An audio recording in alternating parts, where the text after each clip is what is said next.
एकदम शुरू से कि पॉलिनोमियल होता क्या है, क्या क्या पढ़ना है पॉलिनोमियल के बारे में। ठीक है, तो ध्यान से देखिएगा, बहुत ही इम्पॉर्टेंट चैप्टर है। आज तो काम आएगा, आने वाले टाइम में भी काम आएगा। और पता होना चाहिए कि पॉलिनोमियल हमारे रियल लाइफ में भी काम करता है, जो कि दिखता बहुत लोगों को नहीं होगा, कम लोगों को दिखता होगा। ठीक है ना, तो वो भी बताएंगे कुछ रियल लाइफ का एग्जाम्पल लेकर के। ठीक है, तो इंट्रोडक्शन में अभी थोड़ा सा रुकिए। ठीक है, पहले जानते हैं कि पॉलिनोमियल किसको कहते हैं। ठीक है, पॉलिनोमियल, देखिए पॉलिनोमियल को हिंदी में बहुपद कहते हैं। क्यों बोल रहे हैं ये चीज बहुपद, समझिए बात को, इसको तोड़िए पहले। पॉली प्लस नोमियल, देखिए पॉली का मतलब होता है मैनी, यानी कि बहुत, और जो नोमियल का मतलब होता है टर्म। अब ये टर्म क्या होता है समझेंगे ध्यान से। ठीक है, पॉलिनोमियल का डेफिनेशन जानने से पहले थोड़ा सा इसके बारे में समझिए। ठीक है, पॉलिनोमियल का डेफिनेशन हम तो इंग्लिश में लिखवा देंगे, समझ में भी आ जाएगा, लेकिन थोड़ा सा डेप्थ बेसिक कॉन्सेप्ट जरूरी है जानना। ठीक है, तो मैनी टर्म, तो पहले आते हैं टर्म पर कि टर्म किसको कहते हैं। याद रखिए पॉलिनोमियल कैसा होता है। पॉलिनोमियल जो है पहले इस तरह का होता है, कोई भी नंबर जो है, कोई भी नंबर जैसे 0 1 2 3 4 5 6, ठीक है, इन टू यानी कि मल्टीप्लीकेशन वेरिएबल। ठीक है, ध्यान से सुनिएगा मेरी बातों को। पॉलिनोमियल कैसा होता है, जैसे मान लीजिए यहाँ पर 2 है, 2 इंटू वेरिएबल कैसा होता है, X Y Z S T U V, इस तरह का जो नंबर देखते हैं उसको हम लोग वेरिएबल कहते हैं। नंबर जो है वो हमारा कांस्टेंट होता है, एकदम स्थिर, कोई चेंजिंग नहीं होता है। ठीक है, जो दिया गया है उतना ही रहता है। लेकिन जो हमारा वेरिएबल है इसका नाम ही है वेरिएबल, यानी कि समय समय पर वेरी करता है, यानी कि चेंज होता है। ठीक है, तो x के जगह पर 1 2 3 4 करोड़ अरब बहुत सारा नंबर हो सकता है सिचुएशन के हिसाब से, कि आपका जो उस समय का जो सिचुएशन है वो कैसा है। ठीक है, आगे समझ में। अब पॉलिनोमियल कैसा लगता है देखने से, देखिए पॉलिनोमियल x या तो y 2x 2x स्क्वायर, इस तरह का जितने भी नंबर हैं इनको हम लोग पॉलिनोमियल कहते हैं, जैसे 2x square plus x plus 1। अब आप बोलिएगा कि ठीक है इसके अंदर नंबर है, ये तो लग रहा है, और ये वेरिएबल है, बिल्कुल है, और ये क्या है, जैसे इसी को हम लोग यहाँ कंसिडर किए 2x square plus x plus 1, इसमें ये चीज़ तो बिल्कुल फिट कर रहा है, लेकिन इसमें कुछ चीज़ का कमी है। क्या चीज़ का कमी है, यहाँ पर कोई नंबर गायब है। ठीक है, अब ये नंबर कौन सा हो सकता है, ये नंबर सिंपल सा बात है कि 1 ही होगा। 1 ही क्यों होगा, क्योंकि 1 से आप x को मल्टीप्लाई करिएगा तो कोई चेंजिंग नहीं होता है, इसीलिए 1 इंटू एक्स का मतलब x होता है। 1 इंटू एक्स का मतलब x होता है। चलिए नंबर इंटू वेरिएबल, चलिए ये भी पास हम कर दिए। अब इनको हम कैसे हैंडल करें, यहाँ पर क्या गड़बड़ है, नंबर है, वेरिएबल गायब है। अब ये वेरिएबल का पता कैसे लगाया जाए, ये अब बात आता है। तो याद रखिए जो भी जैसा सिचुएशन दिया गया है, ठीक है, जैसे यहाँ पर x है, ये भी x है। ठीक है, तो यहाँ पर भी x होगा। तो आपके मन में आएगा कि सर 1 इंटू एक्स आपने क्यों लिखा, 1 इंटू एक्स का मतलब x होता है, जो कि यहाँ पर ये नहीं है, मेल नहीं खा रहा है। तब तो फिर हम क्या बोलेंगे कि x के पावर 0, x का पावर 0 का मतलब 1 होता है। ठीक है, y का पावर 0, z का पावर 0, या कोई भी वेरिएबल का पावर 0 1 के बराबर होता है। नोट डाउन करिए उसको। आया समझ में, कोई दिक्कत। अब यहाँ पर x रहेगा तभी आपको यहाँ पर भी x लिखना है, ये नहीं कि y लिख दिए, ऐसा बिल्कुल भी नहीं। आया समझ में। अब ये लग रहा है नंबर इनटू वेरिएबल, ठीक है। अब एक और चीज़ सीखिए, कोएफिशिएंट। ये जो एक्स स्क्वायर है इसका कोएफिशिएंट कैसा है, 2 है, ठीक है। ध्यान से सुनिए, कोई भी पॉलिनोमियल जो है वो कैसा लिखाता है, A x square plus B x plus C के फॉर्म में। इसका मतलब कि जैसे मान लीजिए 2x square plus 3x plus 5, okay. क्या ये पॉलिनोमियल है, बिल्कुल है। हम ये क्यों लिखे, क्या ये भी नहीं लिख सकते हैं क्या, 2x square minus 3x plus 5, ये नहीं लिख सकते, ये क्या पॉलिनोमियल नहीं है, बिल्कुल है। पॉलिनोमियल का जन्म सिद्ध अधिकार है कि वो इस तरीके से लिखाता है, यानी कि इसके बीच में जन्म सिद्ध अधिकार है कि प्लस प्लस होगा ही होगा, ठीक है। लेकिन यहाँ तो माइनस है, तब इसको कैसे हैंडल करिएगा, तो देखिए हमने क्या बताया, इसके बाद जन्म सिद्ध अधिकार है कि उसका प्लस होना ही होना तय है। अब ये जो माइनस है इसको आप साइड करिए, ओके। यहाँ पर प्लस है, कोई बात नहीं, चलेगा। आया समझ में, इस तरीके से ये प्लस ये प्लस ये वाला प्लस, देख रहे हैं ना, एकदम होना ही होना चाहिए, ठीक है। ये -3 इस तरीके से लिखा गया, ओके। अब हम लोग क्या आप तो बोल रहे थे टर्म के बारे में, ठीक है। मैनी का तो पता चलता है कि बहुत बहुत सारा टर्म, ठीक है। तो ये टर्म क्या है, ये टर्म जो है, अब जैसे मान लीजिए ये एक तरह का पॉलिनोमियल है, इसमें कितना टर्म है, 1 टर्म, 2 टर्म, 3 टर्म, नहीं है समझ में। कोई भी पॉलिनोमियल जैसे ये है, इसके अंदर 1 इंटू एक्स है, नंबर इंटू वेरिएबल, तो यानी कि ये एक टर्म है, ये भी एक टर्म है, ओके। इसके अंदर कितना टर्म है, 1 2 3 टर्म है, ये भी है पॉलिनोमियल, हमने आपको बता भी दिया, एक्स का पावर 0 कर दीजिए, हो गया पॉलिनोमियल। तो इसमें कितना हो गया, 3 टर्म, ओके। 2x प्लस 1 कितना टर्म हुआ, 2 टर्म। अब इन दोनों टर्म को आपस में प्लस जोड़ता है, आगे समझ में कोई दिक्कत है। अब वापस आते हैं, इसका जन्म सिद्ध अधिकार यहां पर प्लस रहेगा ही रहेगा। अब बात करते हैं कोएफिशिएंट का। देखिए कोएफिशिएंट ऑफ एक्स स्क्वायर अगर बोला जाए तो क्या होगा, यानी कि एक्स स्क्वायर का कोएफिशिएंट +2 है, ठीक है। अब ये बोला जाए कि x का कोएफिशिएंट कौन है, ये पूरा का पूरा -3, ये पूरा का पूरा -3 है, ठीक है। प्लस के अलावा जो भी नंबर रहेगा वो रहेगा ही रहेगा कोएफिशिएंट में, ठीक है। तो यहाँ पर 2 हो गया। अब ये कोएफिशिएंट ऑफ x बोल दिया जाए तो -3। समझिए बात को, समझिए, ये इंट्रोडक्शन आराम से समझ में आ जाएगा, कोई बड़ी चीज नहीं है, समझ में आया। अगर बोल दिया जाए कि x का पावर 0 तब ये 5, ओके। कुछ कुछ तो समझ में आया होगा जहां तक लग रहा है। अब बात करते हैं कि पॉलिनोमियल अगर हम लोग पूरा पढ़ लेंगे, कोई आकर के आसान सा क्वेश्चन पूछेगा कि व्हाट इज पॉलिनोमियल, कैसे आप डिफाइन करिएगा, एकदम सटीक। पहले इंग्लिश में इसका डेफिनेशन लिखते हैं, ऑल अलजेब्रिक एक्सप्रेशन इन विच, बताएंगे इसका मतलब, बताएंगे, रटना नहीं है, इसको समझना है, ठीक है। Power of variable is a whole number. देखिए ये चीज बड़ा इंपॉर्टेंट है। बोल रहा है कि ऐसा अल्जेब्रिक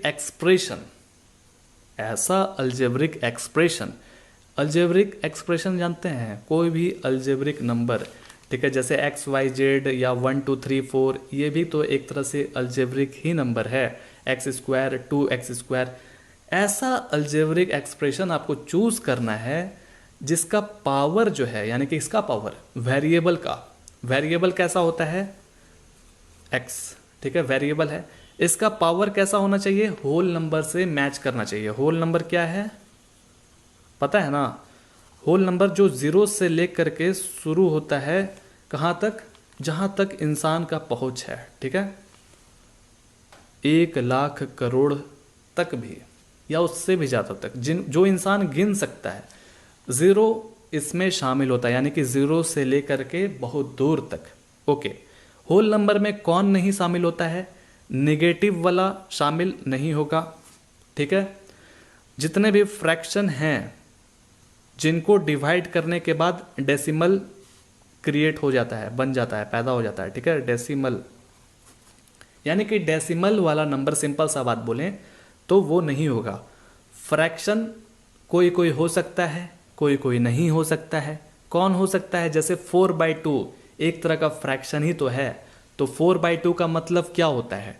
2, तो 2 होल नंबर में आता है, ठीक है। कौन नहीं हो सकता है? 3/2, 4/5, इस तरह का नंबर। यानी कि सिंपल सा बात बोले तो डेसिमल वाला नंबर, निगेटिव वाला नंबर शामिल होल नंबर के अंदर नहीं होता है, ठीक है। आगे समझ में? तो क्या बोल रहे थे कि कोई भी वेरिएबल का पावर जो है वो होल नंबर से मैच होना चाहिए, सिंपल सा बात है। x का पावर 0 होगा, x का पावर 1, y का पावर 2 क्या नहीं होगा? होगा 2x² + 1 होगा, क्योंकि इसके अंदर भी x का पावर 0 छुपा हुआ है। समझिए बात को, समझिए, बहुत ही आसान है, बहुत ही आसान, ठीक है। ये सब जितने भी अलजेब्रिक एक्सप्रेशन हैं ये पॉलिनोमियल हैं। पॉलिनोमियल कौन नहीं होते हैं? अब इस पर विचार करते हैं, ठीक है। क्योंकि उसको अगर जान लिए तो जितने भी आप नंबर देखिएगा आप आपस में उनको कंपेयर करना बेहद आसान हो जाएगा आपके लिए, ठीक है। तो ध्यान से सुनिए, कौन नहीं होता है पॉलिनोमियल। अब इस पर आते हैं। जिन वेरिएबल का जो एक्सपोनेंट है, यानी कि जिनका पावर जो है वो नेगेटिव में आता है, ठीक है, जिनका पावर नेगेटिव में आता है, जिनका पावर 1.5 यानी कि दशमलव डेसिमल में आता है, ठीक है, उनको हम लोग पॉलिनोमियल नहीं कहते हैं। ये तो हो गया। और भी चीज़ है इसमें, और भी चीज़ है, समझिए यहाँ पर। और किसको नहीं कहते हैं? जिनका पावर नेगेटिव में या तो डेसिमल में आए उनको हम लोग पॉलिनोमियल नहीं कहते हैं। और कोई भी अंडर रूट के अंदर, ध्यान से सुनिए मेरी बातों को, कोई भी अंडर रूट के अंदर, जैसे यहाँ पर कुछ एग्जाम्पल दिया भी है बुक में, हम यहाँ इंट्रोडक्शन आपको सब समझा दिया, अगर एक बार आप पढ़िएगा सब समझ में आ जाएगा, ठीक है। तो जैसे यहाँ पर लिखा भी है, कहाँ देखिए, कोई भी रूट के अंदर वेरिएबल हो, ठीक है, y² ही क्यों ना हो, बहुत सारा नंबर, ठीक है, ये जो है पॉलिनोमियल में शामिल नहीं होगा, ठीक है। अंडर रूट के अंदर वेरिएबल अगर होता है तो वो पॉलिनोमियल में शामिल नहीं होगा, समझ में आ गया। और 1/, कोई भी पॉलिनोमियल हो, जैसे x² + 1 ही क्यों ना हो, 1/, अगर हो गया तो वो भी शामिल नहीं होगा, समझ में आएगा।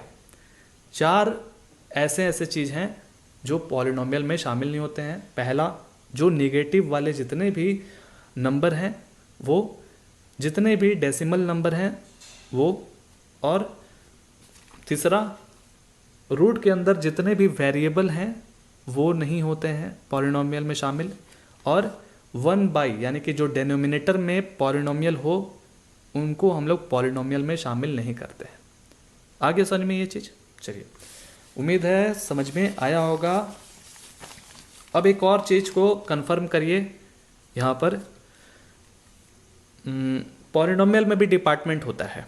जैसे हम आपको बताए थे ना, टर्म के बारे में पूरा अच्छे से क्लैरिफिकेशन करिए, ठीक है। तो एक टर्म वाला को हम लोग क्या कहते हैं? मो प्लस नोमियल, ठीक है, यानी कि इसको हम लोग क्या कहते हैं? मोनोमियल। जिसमें एक टर्म हो, जैसे 2x, ठीक है, इस तरह का, क्या 1 हो सकता है? नहीं होगा। क्यों?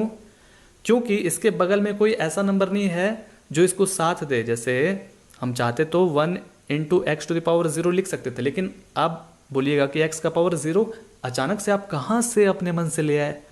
जबकि इसके बगल में कोई इसका साथ देने वाला है नहीं, तब कैसे लिया है? इसीलिए x का पावर 0 ही क्यों लिखे? क्या हम z का पावर 0 या और भी वेरिएबल का पावर 0 नहीं लिख सकते थे? लेकिन हमको पता नहीं है कि इसके बगल में क्या लिखाएगा, इसीलिए 1 2 3 4 कोई भी एक सिंगुलर कांस्टेंट नंबर को पॉलिनोमियल में नहीं गिना जाएगा। ठीक है, तो 2x x ये सब क्या है? एक टर्म वाला है। ओके, तो कौन नहीं होता है मोनोमियल में? जैसे 2x + 2 है तो इसमें 2 टर्म हो गया ना, तो ये शामिल नहीं होगा। ओके, अब आते हैं बाइनोमियल पर। बाइनोमियल उसको कहते हैं बाई प्लस नोमियल। ठीक है, अब देखिए यहाँ पर इसमें 2 टर्म वाला होगा। ठीक है, जैसे ये x² + 1 कितना टर्म है? या x - 1। ओके, 2 टर्म है। 2 टर्म वाले को बाइनोमियल कहते हैं। और तीसरा है ट्राइनोमियल, जिसमें 3 टर्म हो। सिंपल सा बात है, 2x² + x + 1 या x प्लस क्या करें अब, x² + x + 1। ठीक है, इसमें कितना है? 3 टर्म है, इसमें भी 3 टर्म है। उम्मीद है आपको टर्म के बारे में तो समझ में आ गया होगा। ठीक है ना, चलिए अब आगे बढ़ते हैं।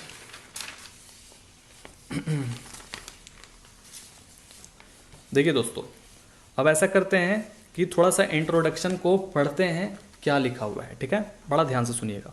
बोल रहा है क्लास 9th में आपने पॉलिनोमियल के बारे में पढ़ा है, और वहाँ पर कैसा पॉलिनोमियल के बारे में पढ़ा था?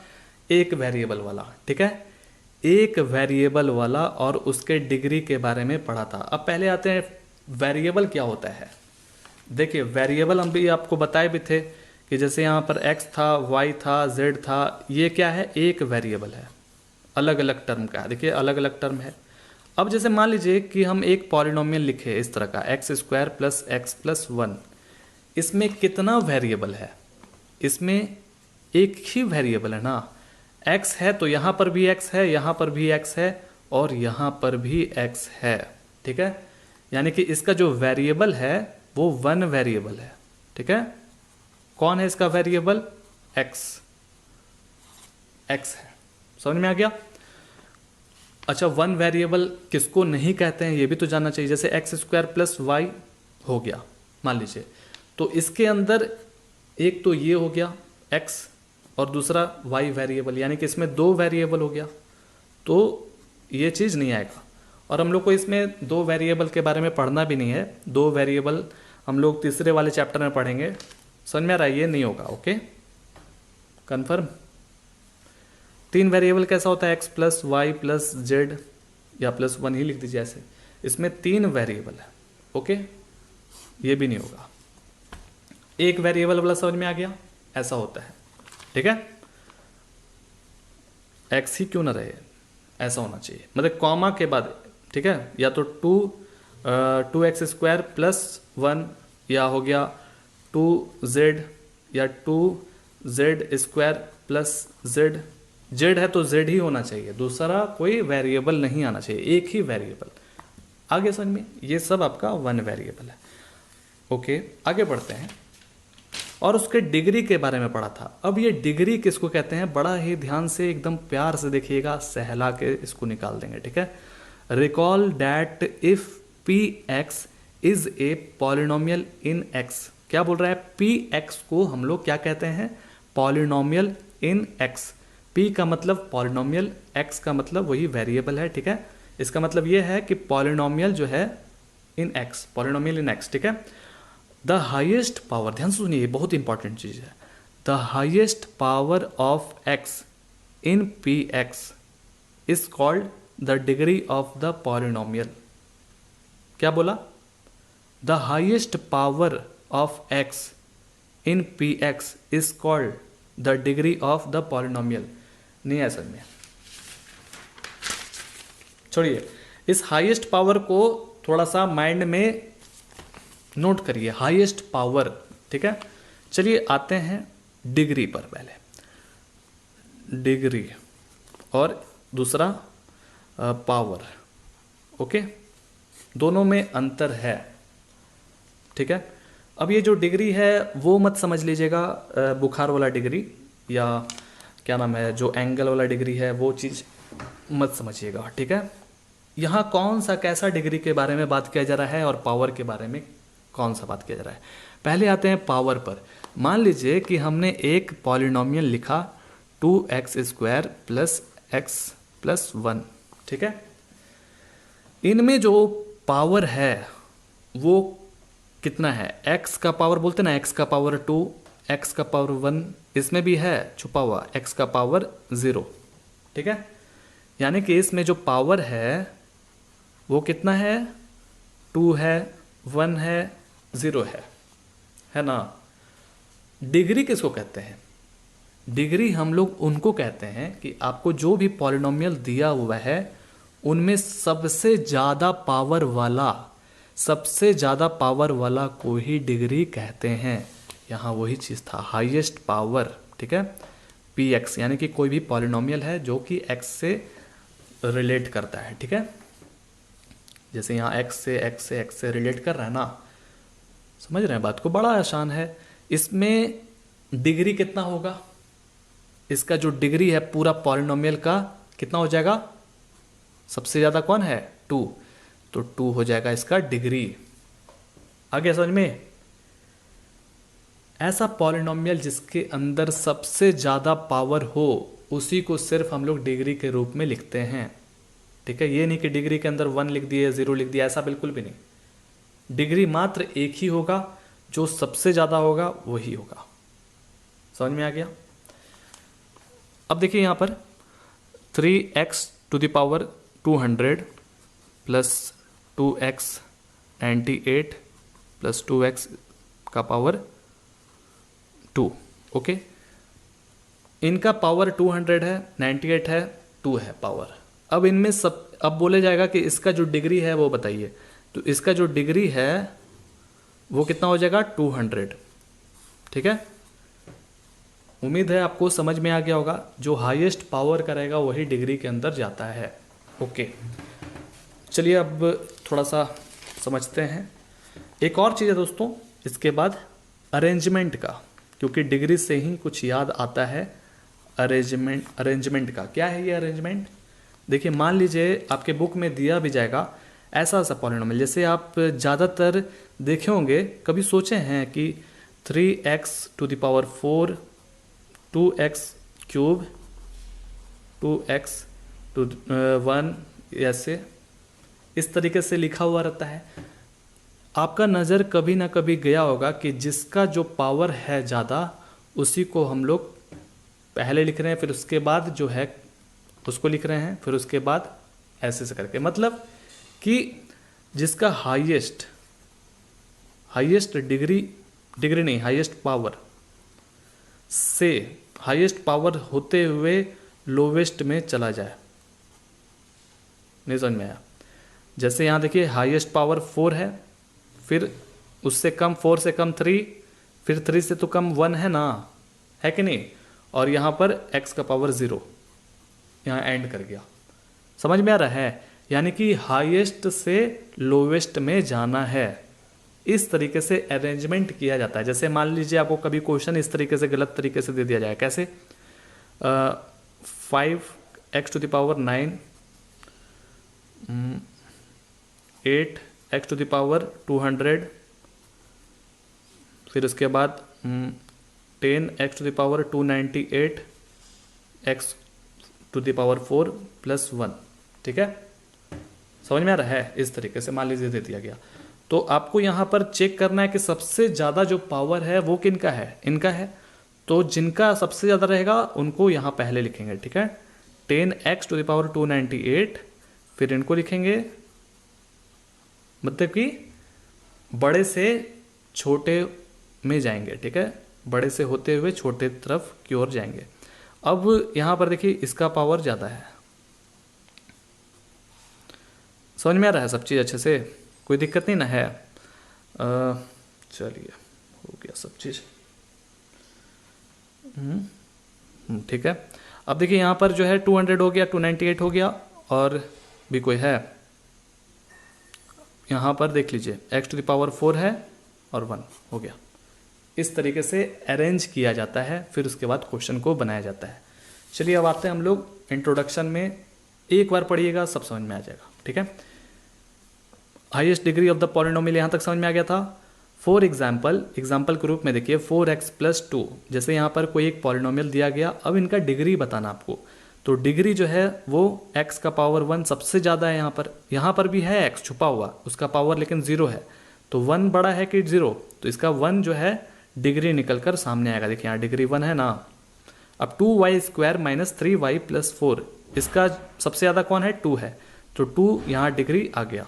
इसी तरह से 5x³ - 4x² + x - √2, तो क्यूब है सबसे ज़्यादा, तो इसका जो डिग्री है वो 3 हो जाएगा। u के पावर 6 है ना, तो 6 सबसे ज़्यादा है ना इस पॉलिनोमियल में, तो 6 देखिए आ गया डिग्री। अब बोल रहा है कि 1/x - 1 या √x + 2, जो कि आपको बताए थे, इस तरह का जितना भी आप देखेंगे ये पॉलिनोमियल बिल्कुल भी नहीं होता है। और याद रखिए इसमें कंफ्यूज नहीं होना है, रूट के अंदर कभी भी वेरिएबल रहता है वो पॉलिनोमियल में शामिल नहीं होता है, ठीक है। इस तरह का पॉलिनोमियल नहीं होगा। अब देखिए आगे बढ़ते हैं, लीनियर पॉलिनोमियल, क्वाड्रेटिक पॉलिनोमियल और क्यूबिक पॉलिनोमियल किनको कहते हैं। पहले आते हैं लीनियर, ध्यान से सुनिए लीनियर।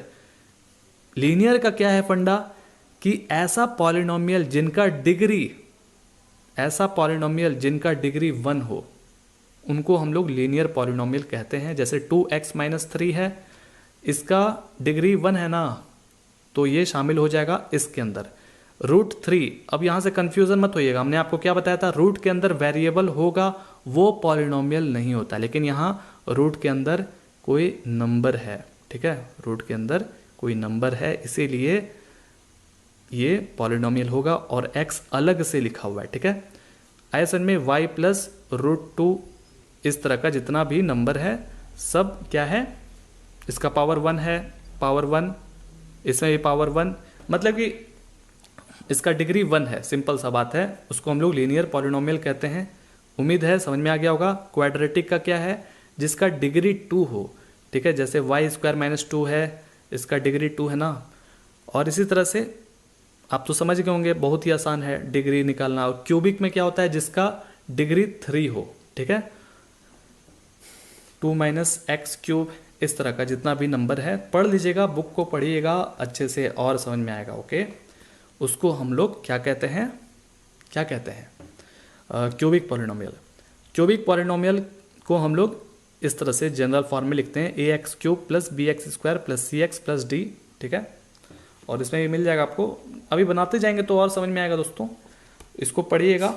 ऐसा है कि ये ग्राफ कोई मेन उतना भी खास नहीं है, बस यहाँ पर x के स्थान पर -2 रखिएगा और x के जगह पर -2 रखिए और कैलकुलेट करिए तो 6 आ जाएगा y का वैल्यू, ठीक है, जिसके कारण x और y का वैल्यू निकल कर आया है सामने, तो उसके हिसाब से ग्राफ बना है। अब ये ग्राफ आपके रियल लाइफ में भी यूज होता है, जैसे आप लोग क्रिकेट खेलते हैं ना, क्रिकेट में देखते होंगे कोई ग्राफ बनता है, यहाँ अभी वायरस भी चल रहा है तो उसमें भी देखिए कोई ग्राफ बनता है, देखते हैं ना, उस तरीके से कि कितना लोग रोज़ जो है बीमार पड़ रहा है, ठीक है, उसके हिसाब से। तो ग्राफ जो है वो किस हिसाब से काम करता है, देखिए मान लीजिए आप कोई एक मेला में गए हैं, ठीक है, कहीं घूमने गए हैं, और मेला में एक दुकान में जो है वो बोल रहा है कि हर एक माल 10 रुपया, ठीक है, यानी कि 10 रुपया एक तरह का कांस्टेंट है, फिक्स्ड प्राइस है, कि कोई भी आप सामान लीजिएगा उसके दुकान से तो आपको एक ही दाम पर मिलेगा 10-10 रुपया पर। अब दूसरा दुकान है वो क्या है कि वो बहुत सारा तरह तरह का डिफरेंट आइटम रखता है, जिनका दाम अलग अलग तरह का है, किन्हीं का 100 रुपया है तो किन्हीं का 200, 800, इस तरह से, यानी कि वैरी करते रहता है, ठीक है, वैरी करता है, ओके, ऑब्जेक्ट के अनुसार वैरी करते रहता है। ये आपका क्या हो गया, कांस्टेंट टर्म, यानी कि 2, 5, 6 इस तरह का, ठीक है। अब ये जो है वेरिएबल, ये क्या होता है, वेरिएबल होता है, ठीक है, समय के हिसाब से वैरी करता है, ठीक है, समय के हिसाब से वैरी करता है, ओके, वेरिएबल, समझ रहे हैं बात को। तो ये तरह तरह के रियल लाइफ में यूज़ होता है। ओके, जैसे मान लीजिए यहाँ पर कोई भी इंसान गया, 2 कपड़ा खरीदा, ठीक है, तो मान लीजिए उस कपड़े का नाम है 2, ये x है, ठीक है। अब ये कपड़ा कोई हो सकता है 100 रुपये का, कोई हो सकता है 200 रुपये का, तो ये समय के हिसाब से बदलते रहता है और ऑब्जेक्ट के हिसाब से भी बदलता है, ठीक है। तो यहाँ पर तो यूज होता ही है, और भी बहुत सारे जगह जगह यूज होते जाते हैं। ओके, चलिए आगे बढ़ते हैं, इनको समझ लीजिएगा, कोई इसमें बड़ी चीज़ नहीं है, अभी बताने वाले भी हैं, ठीक है। क्या है ये, देखिए, जैसे एक्सरसाइज 2.1 बहुत ही आसान है, बहुत ही आसान। इस वीडियो में हम लोग 2.1 एक्सरसाइज और 2.2 दोनों को कंप्लीटेड करने वाले हैं, ठीक है। पूरे बुक का सबसे आसान एक्सरसाइज है।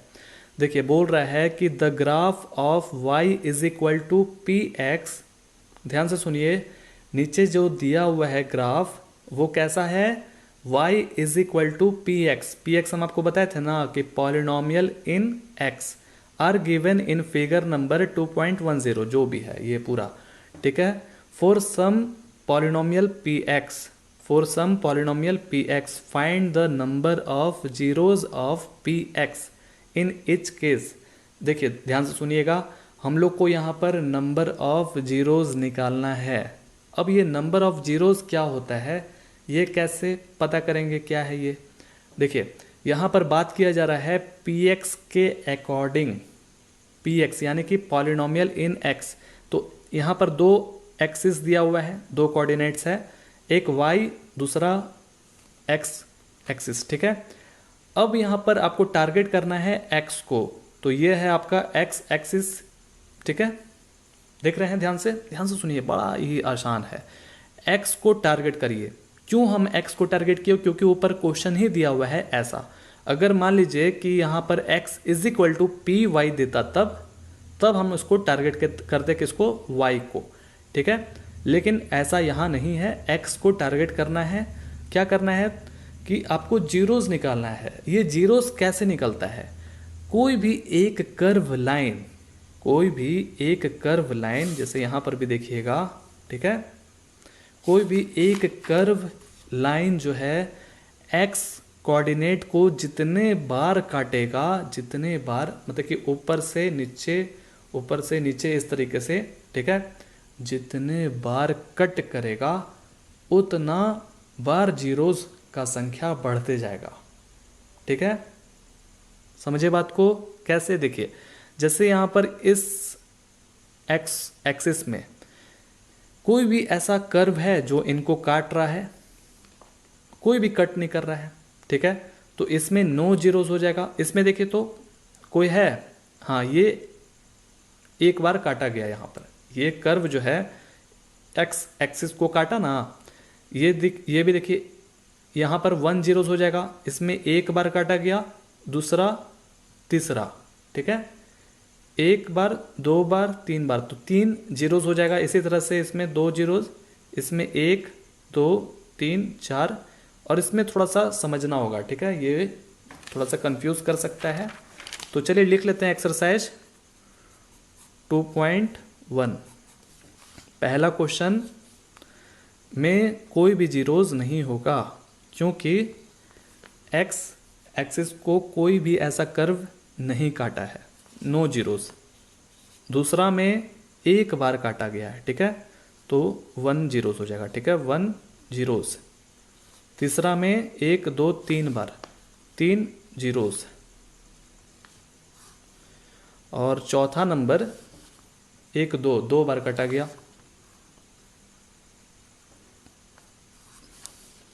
1 2 3 4। छठा में एकदम गौर से देखिएगा, देखिए यहाँ पर कोई शिकायत नहीं है, ठीक है, एक बार काटा गया है। यहाँ बहुत ही ध्यान से देखिए, यहाँ पर इनको जो है कभी कंफ्यूज कर देगा, थोड़ा सा क्या करेगा, फ्लक्चुएट करके इधर नीचे इसको झुका देगा, ठीक है, लेकिन ऐसा नहीं है। ये जो कर्व है, इस x जो कोऑर्डिनेट है, ये वाला लाइन, इनको एकदम छू करके ऐसे निकल गया, ठीक है, यानी कि इनको सिर्फ एक ही बार छुआ है, ठीक है ना। अगर ये मान लीजिए थोड़ा सा नीचे आ करके फिर से अगर ऊपर उठता, तो एक बार यहाँ तो काटता ही, और दूसरी बार यहाँ पर भी काट देता, ठीक है। लेकिन ऐसा हुआ है नहीं, यहाँ सिर्फ एक ही बार छुआ है, एक दूसरा बार, ठीक है। मात्र इन लाइन को टारगेट करना है, 1 2 और कुछ इसी तरह से इनका भी है, ठीक है। आगे समझ में, 1 2 3, 3 जीरोस। अब सोचते हैं थोड़ा सा, मान लीजिए कि ये लाइन नीचे अगर लटक जाता तो थोड़ा सा, तो फिर क्या होता है, 1 जीरोस इधर, दूसरा जीरोस, और ये नीचे होकर के ऊपर तो उठता ना, ऊपर उठता तो इधर भी, तो यानी कि 3, और इस इधर भी हो जाता। ओके, मतलब कि समझ लीजिए कि जितने बार कट करेगा उतना जीरोस होगा, सिंपल सा बात है। अब देखिए आगे बढ़ते हैं, मेन चीज़ है, ठीक है। तो जो हम लोग अभी पढ़ेंगे एक्सरसाइज 2.2, उसमें यूज़ होने वाला है ये सब, ठीक है। Coefficient of polynomial, relation between zeros, ठीक है, ये सब चीज़ समझना होगा। यहाँ पर आपको बुक वाला बताया भी है, कुछ फार्मूला दे करके कैसे निकाला जाता है, क्या निकालना है। अभी 2.2 को पहले देखेंगे कि क्या उसका डिमांड है, तब अच्छे से और समझ में आएगा, ठीक है। तो 2.2 का जो फर्स्ट वाला क्वेश्चन है उसको पहले ध्यान से समझिए, फिर उसके अकॉर्डिंग जो भी फार्मूला थ्योरम लगेगा, उसका बेसिक कॉन्सेप्ट होगा, उसको लगाया जाएगा, ठीक है। तो चलिए शुरू करते हैं एक्सरसाइज 2.2 को। फर्स्ट नंबर क्वेश्चन है, find the zeros of the following quadratic polynomial, यानी कि नीचे जितने भी क्वेश्चन दिए गए हैं सब के सब क्वाड्रेटिक पॉलिनोमियल हैं। पता है ना क्वाड्रेटिक पॉलिनोमियल किनको कहते हैं, जिनका डिग्री 2 हो, जैसे यहाँ 2 है, 2 2 2, ठीक है। और क्या करना है, इसका जीरोस निकालना है। जीरोस कैसे निकलता है पढ़ेंगे हम लोग, पीछे भी थोड़ा सा देख करके। And verify the relationship between the zeros and the coefficients, ठीक है। चलिए, नहीं है समझ में, और वेरीफाई भी करना है इन दोनों के बीच का, ठीक है। तो चेक भी हो जाएगा अपने आप। देखिए पहले ये चीज़ सीखिए, पेज को जब यहाँ पर 2.1 एक्सरसाइज देख रहे हैं ना, उसके जस्ट बगल में देखिए पेज नंबर 29 में यहाँ दिया हुआ है कि sum of its zeros is equal to क्या होता है, माइनस कोएफिशिएंट ऑफ एक्स। ध्यान से सुनिएगा, बहुत इंपॉर्टेंट फार्मूला है ये सबको भूल जाइए अभी, ठीक है। किनको याद करना है, minus coefficient of x by coefficient of x square. अब जैसा क्वेश्चन दिया जाएगा, जैसे क्वेश्चन मान लीजिए यहाँ पर दिया गया है x के हिसाब से, यहाँ s के हिसाब से, यहाँ u के t के हिसाब से, तो ये जो x और देख रहे हैं ना x, ये सिचुएशन के हिसाब से चेंज हो जाएगा, यानी कि minus coefficient of s u v t जो भी क्वेश्चन में दिया जाएगा उसी के हिसाब से हो जाएगा। Okay, sum of zeros. अब देखिए इनको जब आप बनाइएगा तब और अच्छे से समझ में आ जाएगा, ठीक है। सम मतलब होता है जोड़ना, ठीक है, यानी कि जीरोस आपको दिया जाएगा और उनको जोड़ना है, ठीक है। प्रोडक्ट का मतलब होता है मल्टीप्लाई, यानी कि जीरोस को मल्टीप्लाई करना है। ओके, इसका फॉर्मूला क्या होता है, कांस्टेंट टर्म। ये क्या होता है बताएंगे आपको भी, ठीक है। कोएफिशिएंट ऑफ एक्स स्क्वायर देख लीजिए, इन दोनों को माइंड में नोट करिए, ठीक है। अब इनका क्वेश्चन जो है बनेगा तब एक बार में समझ में आ जाएगा। ओके, चलिए पहला नंबर क्वेश्चन को एकदम ध्यान से देखना है आपको, ठीक है, कैसे काम करता है। यहाँ पर देखिए एक्सरसाइज 2.2 पहला नंबर क्वेश्चन का पहला डिपार्टमेंट है x, बड़ा ध्यान से सुनिएगा, x square minus 2x minus 8। पहले तो इसको क्या करना है, जीरोज निकालना है। क्या करना है, फाइंड द जीरोज।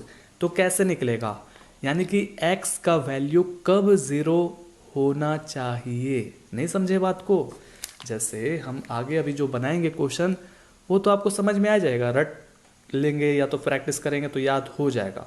लेकिन हम इनको क्यों बना रहे हैं, क्योंकि हमको जीरोज निकालना है कि ये एक तरह का क्या है, पॉलिनोमियल है, ठीक है। अब x का ऐसा वैल्यू आपको जानना है कि मान लीजिए x का वैल्यू कोई भी ऐसा आ गया ताकि x के जगह पर वो वैल्यू बैठे, तो पूरा का पूरा ज़ीरो हो जाए। पहला क्वेश्चन है, बहुत ही ध्यान से प्यार पूर्वक देखना है, ठीक है, प्यार से देखना है। तो सबसे पहले क्या करना होगा, x का वैल्यू निकालना होगा। तो x का वैल्यू कैसे निकलेगा, सबसे पहले इसको फैक्टराइजेशन करेंगे। अब इनको फैक्टराइजेशन कैसे किया जाता है पता है?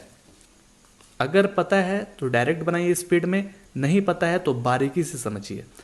इनको एकदम गौर करिए, ठीक है, इनको और इनको, ठीक है, ये पहला वाला और लास्ट वाला थर्ड पार्टी। अब यहाँ रफ में आइए, देखिए यहाँ पर कुछ चमत्कार। इनके आगे है 1, है ना 1, इनके आगे है -8, इनको आपस में मल्टीप्लाई करिए। हम आपको बताए भी थे कि कैसा होता है, x² प्लस यहाँ पर -2x और प्लस -8, ऐसा बताया था ना कि जन्म सिद्ध अधिकार है, प्लस बीच में रहेगा ही रहेगा, और ये आपका इधर एक टर्म है दूसरा टर्म है। अब इनको आपस में क्या करते हैं, मल्टीप्लाई। तो x² इंटू -8, तो -8x²। ये हो क्या रहा है, फैक्टराइजेशन करने का एक तरीका है। कैसे, पहले फर्स्ट स्टेप क्या करना है आपको, इनको आपस में मल्टीप्लाई करके इतना रख लेना है यहाँ पर। अब क्या करना है कि x² को कोई छेड़छाड़ नहीं करना है, ठीक है। अब इसके बीच में जो नंबर आएगा, जो बीच में नंबर आएगा, यहाँ पर आपको बता रहे हैं 2 नंबर लाना होगा, ठीक है। ऐसा नंबर लाना होगा जिनको जोड़ने के बाद, ध्यान से सुनिएगा, जिनको जोड़ने के बाद -2x आना चाहिए और मल्टीप्लाई करने के बाद -8x² आना चाहिए। जिनको जोड़ने के बाद वही सेम, और जिनको मल्टीप्लाई करने के बाद -8x² आना चाहिए। यही है फंडा बनाने का, ठीक है।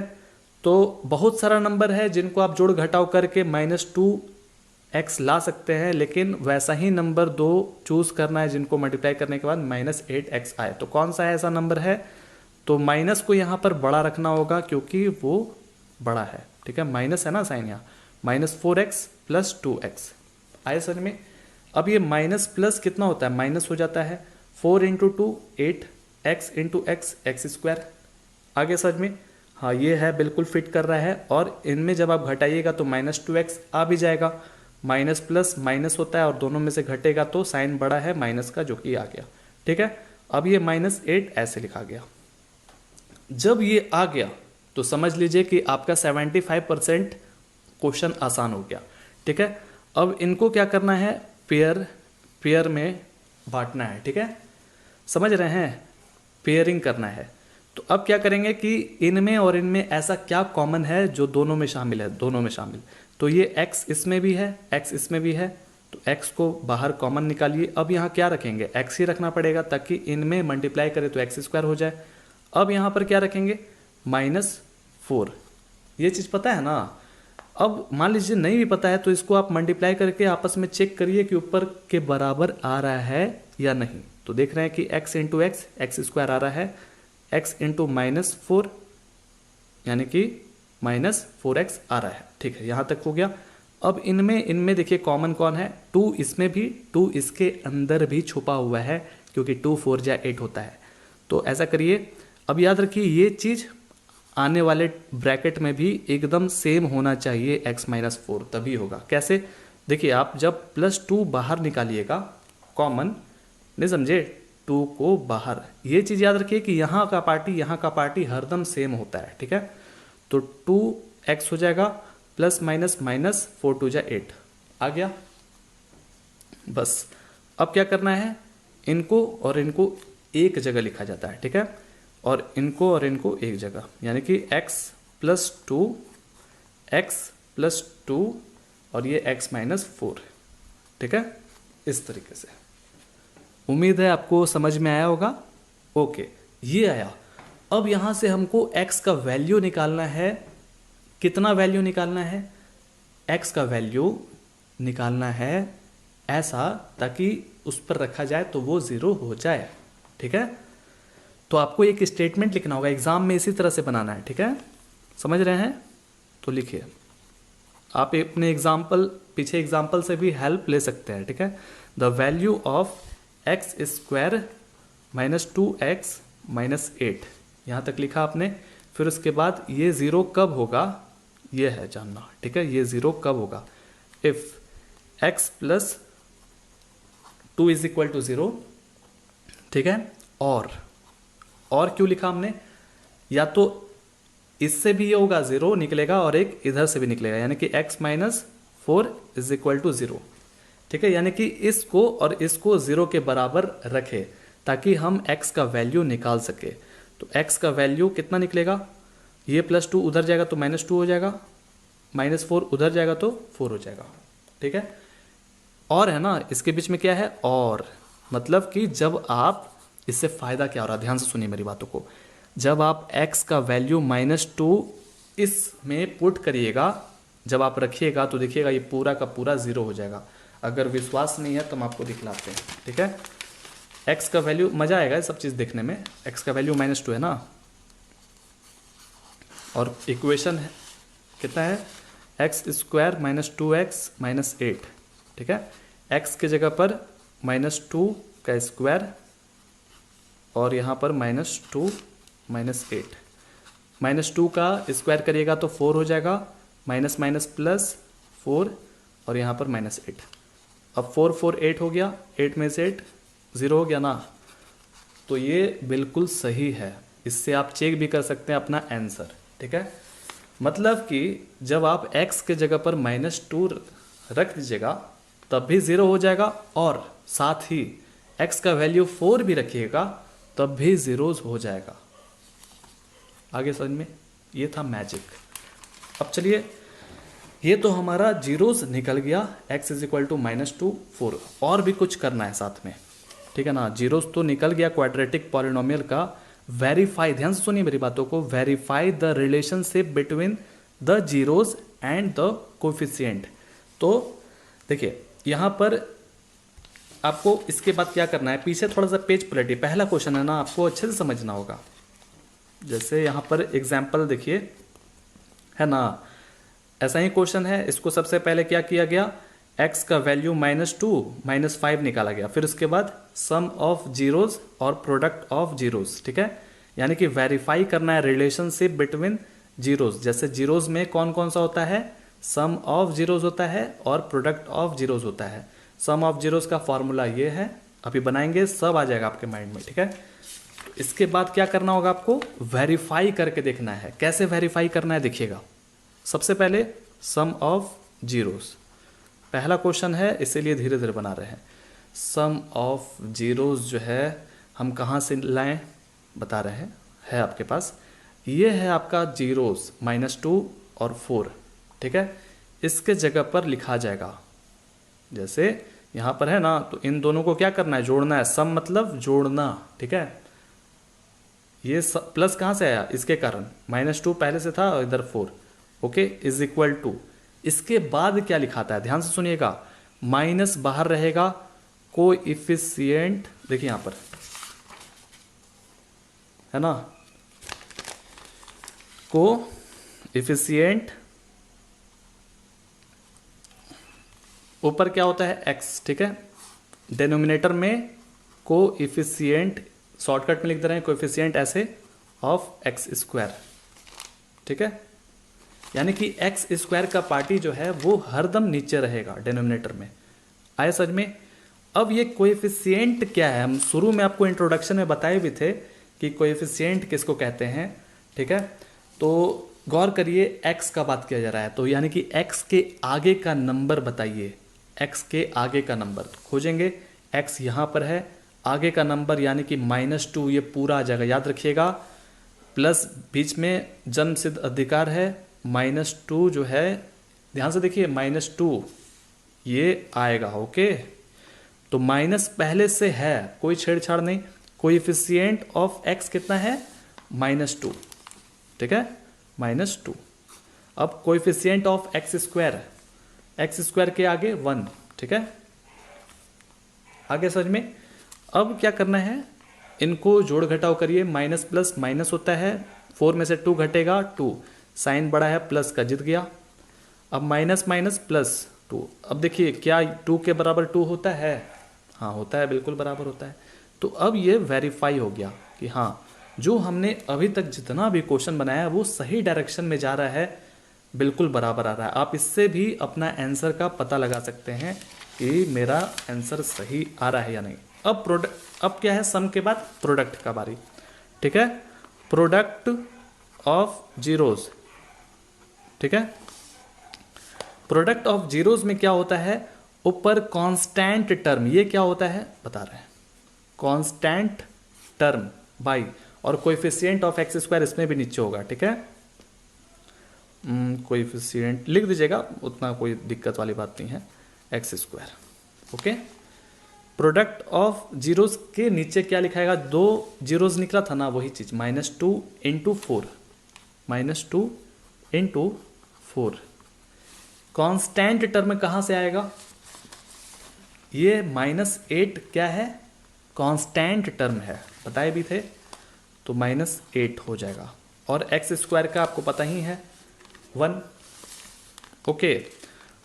अब इनको आप मल्टीप्लाई करिए, 4 टू 8 -8 हो जाएगा, और इधर भी -8 है, दोनों वेरीफाई हो गया। इसी तरह से बनाना था, ओके। एग्जाम्पल का देखा कीजिए, देखिए यहाँ पर हो गया ना बराबर। उम्मीद है आपको पहला क्वेश्चन समझ में आया होगा। अब हम लोग दूसरा क्वेश्चन स्पीड में पढ़ेंगे, ठीक है। उसी तरह से सब वर्क करना है, ओके। तो 4s स्क्वायर -4s प्लस 1, ठीक है। इनको क्या करना है, पहले फैक्टराइजेशन करना है, ठीक है। तो इनको आपस में मल्टीप्लाई करिए, कितना आएगा, 4s स्क्वायर आएगा ना, 4s स्क्वायर इसी तरह से रहेगा। अब इसके बीच में कौन सा ऐसा नंबर लिखा जाए कि उतना के बराबर आ जाए, ठीक है। तो सबसे अच्छा है -2s रखिए, -2s रखिए। क्यों ऐसा रखे, क्योंकि इनको जोड़ने के बाद -4 भी आता है, और इनको मल्टीप्लाई करने के बाद minus plus 2 into 2 4 s into S आ गया, समझे, इसीलिए। अब इसको पेयरिंग करिए जोड़ा में, ठीक है। अब इनमें जो जो कॉमन है, जैसे 2 इसमें भी है, 2 इसमें भी, s इसमें भी, s इसमें भी, तो 2s बाहर निकालिए। अब क्या होगा, 2 जा 4, ठीक है, और s, ओके। यहाँ पर 2s मौजूद, तो -1। अब ये 2s -1 इधर भी आना चाहिए, तो पहले ही लिख ही लीजिए, ठीक है ना, 2s -1 आना ही चाहिए। अब यहाँ क्या रखेंगे जो कि एकदम ऊपर सेम टू सेम आ जाए, तो माइनस रखना होगा -1, ठीक है। और मल्टीप्लाई करके देखिए भी कि ऊपर से मैच कर रहा है या नहीं, तो -2s, okay, minus plus 1, okay, match कर रहा है, दोनों सेम है। अब ये और ये एक जगह चला जाएगा, 2s -1, 2s -1, ठीक है, दोनों का सेम ही है। अब जीरोज निकालना आपको, तो आपको पता है ना कैसे निकाला जाता है, तो चलिए लिखिए, the value of 4s square -4s plus 1, ये कब जीरो होगा, ये निकालना है ना, ये कब जीरो होगा, देखते हैं। जीरो इफ, जब 2s -1 के बराबर जीरो रखिएगा और 2s -1 के बराबर जीरो रखिएगा, इससे s का वैल्यू पता निकलेगा, ठीक है। और s is equal to 1/2, s is equal to 1/2, okay. अब आप s का वैल्यू जब आप रखिएगा 1/2, तो देखिएगा ये पूरा का पूरा जीरो हो जाएगा, ठीक है, 2 जीरोज निकल गया। इसके बाद क्या करना है, सम ऑफ जीरोज, कितना आसान हो गया, देखिए कितना जल्दी जल्दी बनने लगा। आप इसका फॉर्मूला क्या होता है, माइनस कोएफिशिएंट ऑफ, क्या ऊपर x रहता है, तो x यहाँ पर नहीं रहेगा, क्वेश्चन है s के अकॉर्डिंग, तो s लिखेंगे, ठीक है। और नीचे कोएफिशिएंट ऑफ s स्क्वायर, इसके जगह पर क्या हो जाएगा, सम ऑफ जीरोज जो है 1/2 प्लस 1/2, ओके, दोनों को जोड़ दिए, और माइनस मौजूद, कोएफिशिएंट ऑफ s -4, ठीक है, कोई दिक्कत है। अब ये s स्क्वायर के आगे 4, आगे बढ़ते हैं, कितना आसान हो गया ना। इनका एलसीएम लीजिए, 2 हो जाएगा और 1 + 1, ओके, एलसीएम लेने तो आता होगा। इनको माइनस प्लस 4/4, ये जोड़िए 2/2 1 हो गया, और ये भी कटेगा 1 हो गया। ओके, तो 1 इज इक्वल टू 1 वेरीफाई हो गया ना। आसान, बहुत ही आसान। सम जब निकला उसके बाद तुरंत से याद रखिएगा, भूलिएगा मत, प्रोडक्ट भी निकालना होगा। प्रोडक्ट ऑफ जीरोस क्या होता है? Constant term by coefficient of S square. ठीक है, प्रोडक्ट ऑफ जीरोस यानी कि 1/2 है ना, इंटू 1/2। जीरोस जो है 1/2 है ना, और कांस्टेंट टर्म यहाँ से मिल गया 1। ओके, और एस स्क्वायर का 4। अब दोनों मल्टीप्लाई ऊपर से नीचे से, तो 1 1 जा 1, 2 2 जा 4, ये दोनों भी बराबर है। तो हमारा जो भी क्वेश्चन बन रहा है वो सही डायरेक्शन में जा रहा है। इससे बहुत ही आसानी से आप पता लगा सकते हैं। ठीक है, इसी तरह से दूसरा कंप्लीट हुआ, तीसरा में पढ़ते हैं। तीसरा है 6x² माइनस 3 माइनस 7x। ठीक है, पहले तो ये क्वेश्चन ही अच्छे से अरेंजमेंट नहीं किया हुआ है। हमने आपको बताया भी है कि अरेंज कैसे होता है। तो सबसे ज़्यादा जिसका पावर रहता है उसको पहले लिखा जाता है, इसका -7x - 3। ठीक है, अब क्या करना है, इसके बाद फैक्टराइजेशन करिए। तो फैक्टराइजेशन करने के लिए ये पहला और तीसरा नंबर को टारगेट करिए पहले तो। ठीक है, 6 3 जा 18 -18x²। ओके, समझ में आ रहा है? अब क्या करना है आपको, 6x² वैसे ही लिखना है, और उसके बीच में ऐसा नंबर रहना चाहिए जिनको जोड़ने के बाद -7 आना चाहिए। ठीक है, तो अच्छा है कि क्या रखें, माइनस को जितवाना होगा, क्योंकि माइनस जाता है, -x और इधर +2x, इनको घटाइएगा तो आ जाएगा, और प्लस माइनस माइनस 9 2 जा 18 x × x x²। ठीक है, आ गया। फिर उसके बाद -3। अब इनको आपस में पेयरिंग करिए। अब 3 इसमें भी, 3 इसमें भी, x इसमें भी, तो 3x बाहर निकालिए, 3 2 जा x। ओके, और 3 3 जा 9। समझ में आ रहा है ना, 3 3 जा 9। ओके, और यही चीज़ देखिए यहाँ पर है, होना चाहिए 2x - 3। अब यहाँ पर क्या रख दें, +1 रख देते हैं, ताकि कोई फ़र्क नहीं पड़ेगा। ठीक है, अब इनको जो है 3x + 1 और 2x - 3। ओके, अब यहाँ से आपको जीरोज़ निकालना है, तो चलिए निकालते हैं zeros. The value of 6 -7x - 3। ठीक है, फिर उसके बाद क्या करना है, जैसे बना रहे हैं उसी तरह से बनाना है, कोई नया चीज़ नहीं है।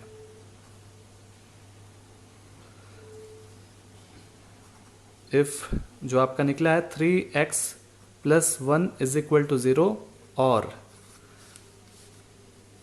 2x - 3 = 0। अब इससे x का वैल्यू आराम से निकल जाएगा। ठीक है,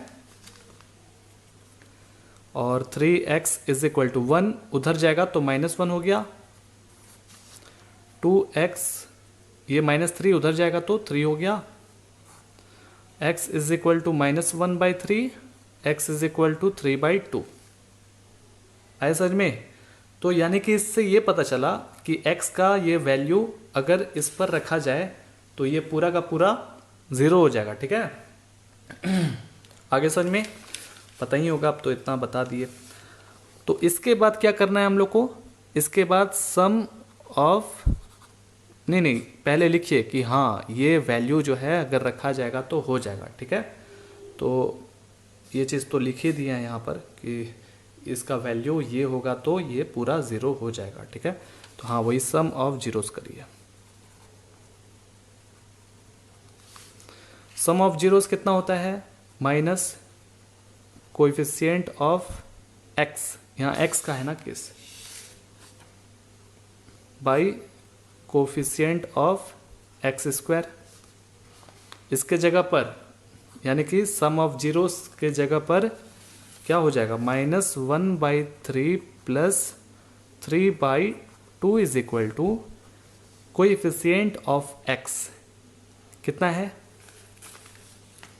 एक्स के आगे पूरा -7, ठीक है, -7 आ गया, एक्स स्क्वायर के आगे 6, इजी।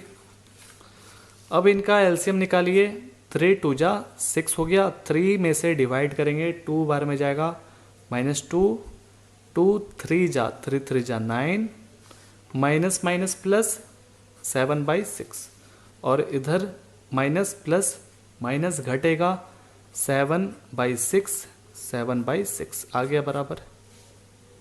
समझ में कोई दिक्कत नहीं है। नेक्स्ट क्वेश्चन की ओर चलते हैं। नहीं, इसके बाद क्या करना है पता है ना, प्रोडक्ट निकालना है, प्रोडक्ट ऑफ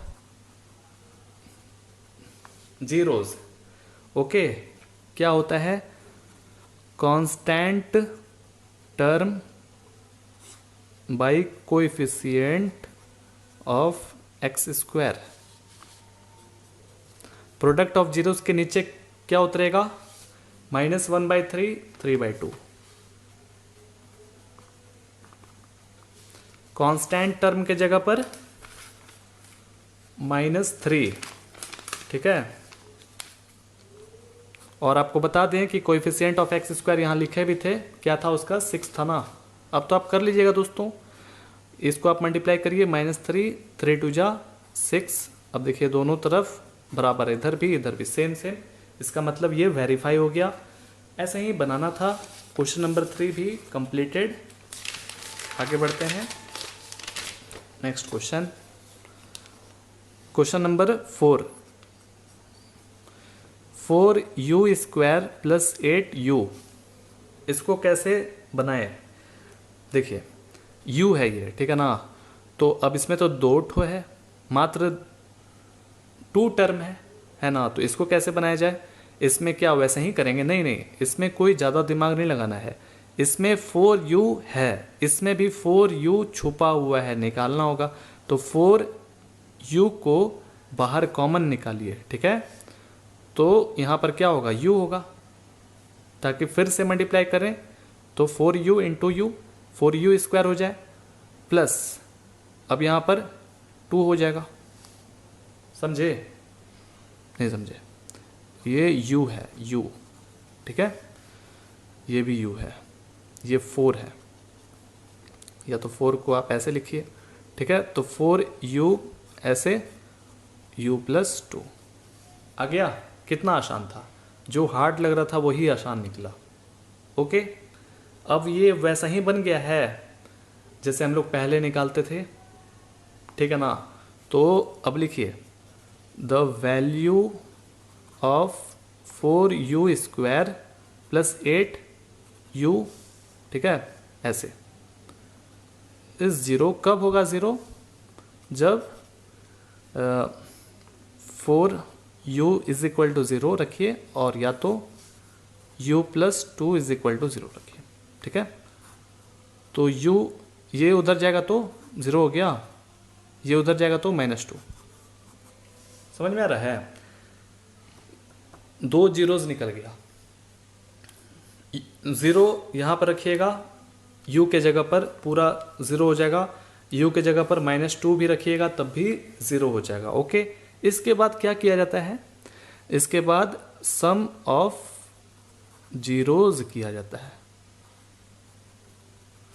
क्या होता है, माइनस पहले होता है, कोएफिशिएंट ऑफ x है, नहीं u है, ठीक है। तो u² ऊपर स्क्वायर नहीं होता है, ठीक है। देखिए गलती की है हम, कोएफिशिएंट ऑफ u²। ओके, अब क्या करना है, सम ऑफ जीरोस के जगह पर 0 है, -2 है, 0 प्लस होता है ना, यहाँ पर -2, दोनों जीरोस को आपस में जोड़े, माइनस पहले से मौजूद, कोएफिशिएंट ऑफ u 8, माइनस पहले से मौजूद 8 लिख दिए डायरेक्ट, ठीक है। u² के आगे 4 है, ठीक है, तो 4 लिख दीजिए, ठीक है। अब ये काट दीजिए इसको, 4 2 जा 8, तो -2 बार में चला गया, तो -2 इधर है, इधर भी -2 है, दोनों तरफ बराबर है, वेरीफाई हुआ। सम ऑफ जीरोस तो वेरीफाई हो गया। अब अगला बारी है प्रोडक्ट ऑफ जीरोस की। इसका क्या है? Constant term, coefficient of you square, ठीक है। प्रोडक्ट ऑफ जीरोस के नीचे क्या लिखाएगा? एक तो ये है, दूसरा ये, ठीक है। 0 इंटू -2 कांस्टेंट टर्म के जगह पर देखिए यहां पर कांस्टेंट टर्म नहीं है, ठीक है। तो क्या लिखाएगा? जब नहीं है तो वहां पर 0 लिखाएगा, ठीक है, याद रखिएगा। और यू स्क्वायर के आगे 4, मतलब कि ये तो पूरा 0 हो गया। इधर भी 0 से मल्टीप्लाई करिएगा तो 0, इधर भी 0, ठीक है, कोई दिक्कत नहीं है ना। और ये भी याद रखिए कि 0/4 का मतलब 0 होता है और 4/0 का मतलब नॉट डिफाइंड। ओके, नॉलेज के लिए था, समझ में आया? चलिए आगे बढ़ते हैं। क्वेश्चन नंबर 5 बस अब कंप्लीट ही हो जाएगा, ये सब आसान है, ठीक है। 5वां नंबर टी स्क्वायर -15, इनको यहाँ पर भी 2 टर्म है, कैसे बनाना है इनको? फोकस करिए 5वां नंबर पर। इसमें जो है उसी तरह से निकालना होगा जैसे हम लोग बनाते हैं, इस तरीके से निकालना होगा। तो कैसे निकालिएगा? इसमें कोई संभव दिख रहा है, कुछ नज़र आ रहा है? तो देख रहे हैं कि नहीं वैसे तो नहीं निकलेगा, कुछ दिमाग लगाना पड़ेगा। क्या करेंगे? देखिए यहाँ पर टी स्क्वायर है, तो इसको भी क्यों ना स्क्वायर बना दिया जाए। क्यों ऐसा क्यों कर रहे हैं? ये भी तो मायने रखता है, क्योंकि हमारे पास एक फार्मूला है a square minus b square का। क्या होता है? a plus b a minus b होता है ना, होता है कि नहीं? ये फार्मूला बहुत ही आसान फार्मूला है, बहुत ही आसान, ठीक है। 7th क्लास से पढ़े हैं। तो यहाँ पर तो स्क्वायर नहीं है, चलिए ये चीज़ तो ठीक था, ए स्क्वायर पर फिट कर रहा है, लेकिन ये तो नहीं है। तो कैसे करिएगा? तो इसको √15 बनाना पड़ेगा और इसका स्क्वायर कर दीजिए, क्योंकि √15 इंटू √15 का मतलब 15 होता है। ओके, अब तो हो गया ना ए स्क्वायर माइनस बी स्क्वायर। तो फार्मूला क्या है? a प्लस बी, यानी कि t प्लस √15 फार्मूला के हिसाब से रख रहे हैं, ठीक है, समझ में आ रहा है? फिर उसके बाद a माइनस बी यानी कि t माइनस √15, ऐसा बन गया आसानी से। कितना आसान था। अब क्या करेंगे कि यहां से जीरोज निकाल लिया करेंगे। तो लिखिए statement, the value of T square minus 15 is 0। कितना आसान है। इफ, बस यही तो स्टेटमेंट कितना आसान है। t plus √15 is equal to 0 और t minus √15 is equal to 0। Okay, दोनों का वैल्यू निकाल लीजिए। ये प्लस उधर जाएगा नदिया के पार तो माइनस √15, और ये नदिया के पार उधर जाएगा तो √15, ठीक है। ये है आपका जीरोज। अब t के स्थान पर आप रखिएगा √15 माइनस √15 या √15 भी रखिएगा तो खत्म हो जाएगा, वैसे भी हो ही जाएगा। ये 15 हो जाएगा, 15 में से 15 0। आगे बढ़ते हैं। ये हम जीरोज निकालने के बाद अब क्या करेंगे? वेरीफाई करेंगे, ठीक है। सम ऑफ जीरोज क्या होता है? Minus coefficient of x square होता है ना, तो एक्स की जगह पर यहां पर t है ना, तो स्क्वायर ऊपर नहीं लिखाता है, नीचे लिखाता है, ठीक है। बार बार हम भी बोलते रहे टी स्क्वायर, ठीक है। ऐसे सम ऑफ जीरोस के स्थान पर क्या लिखाएगा? माइनस √15 प्लस √15, माइनस पहले से मौजूद, कोएफिशिएंट ऑफ t, कहीं पे भी t नजर आ रहा है नहीं, तो इसका मतलब 0, तो आने वाला भी 0 ही होने वाला है। टी स्क्वायर के आगे 1 है, प्लस माइनस माइनस दोनों सेम 0 हो गया, इधर भी 0। Verify, sum of zeros verify. अब क्या करना है, प्रोडक्ट ऑफ जीरोस करना है, कांस्टेंट टर्म, बार बार लिखिए, याद हो जाएगा, समझ में भी आ जाएगा। Coefficient of T square, product मतलब मल्टीप्लाई करना है, तो -√15 इंटू √15, यही तो है, दोनों जीरोस आपस में मल्टीप्लाई करिए। कांस्टेंट टर्म यहां पर है -15, टी स्क्वायर का कोएफिशिएंट 1 है। इनको जब आपस में मल्टीप्लाई करिएगा तो कितना हो जाएगा, 15 हो जाएगा। माइनस है, माइनस लिखा गया, नहीं समझे बात को। आप सोचिए √15 इंटू √15 कितना होगा, 15। अब ये माइनस है तो माइनस लिखा गया, अब ये भी इधर भी -15, दोनों जगह सेम, वेरीफाई। इसी तरह से पांचवा भी कंप्लीटेड। लास्ट क्वेश्चन इसका, छठा नंबर।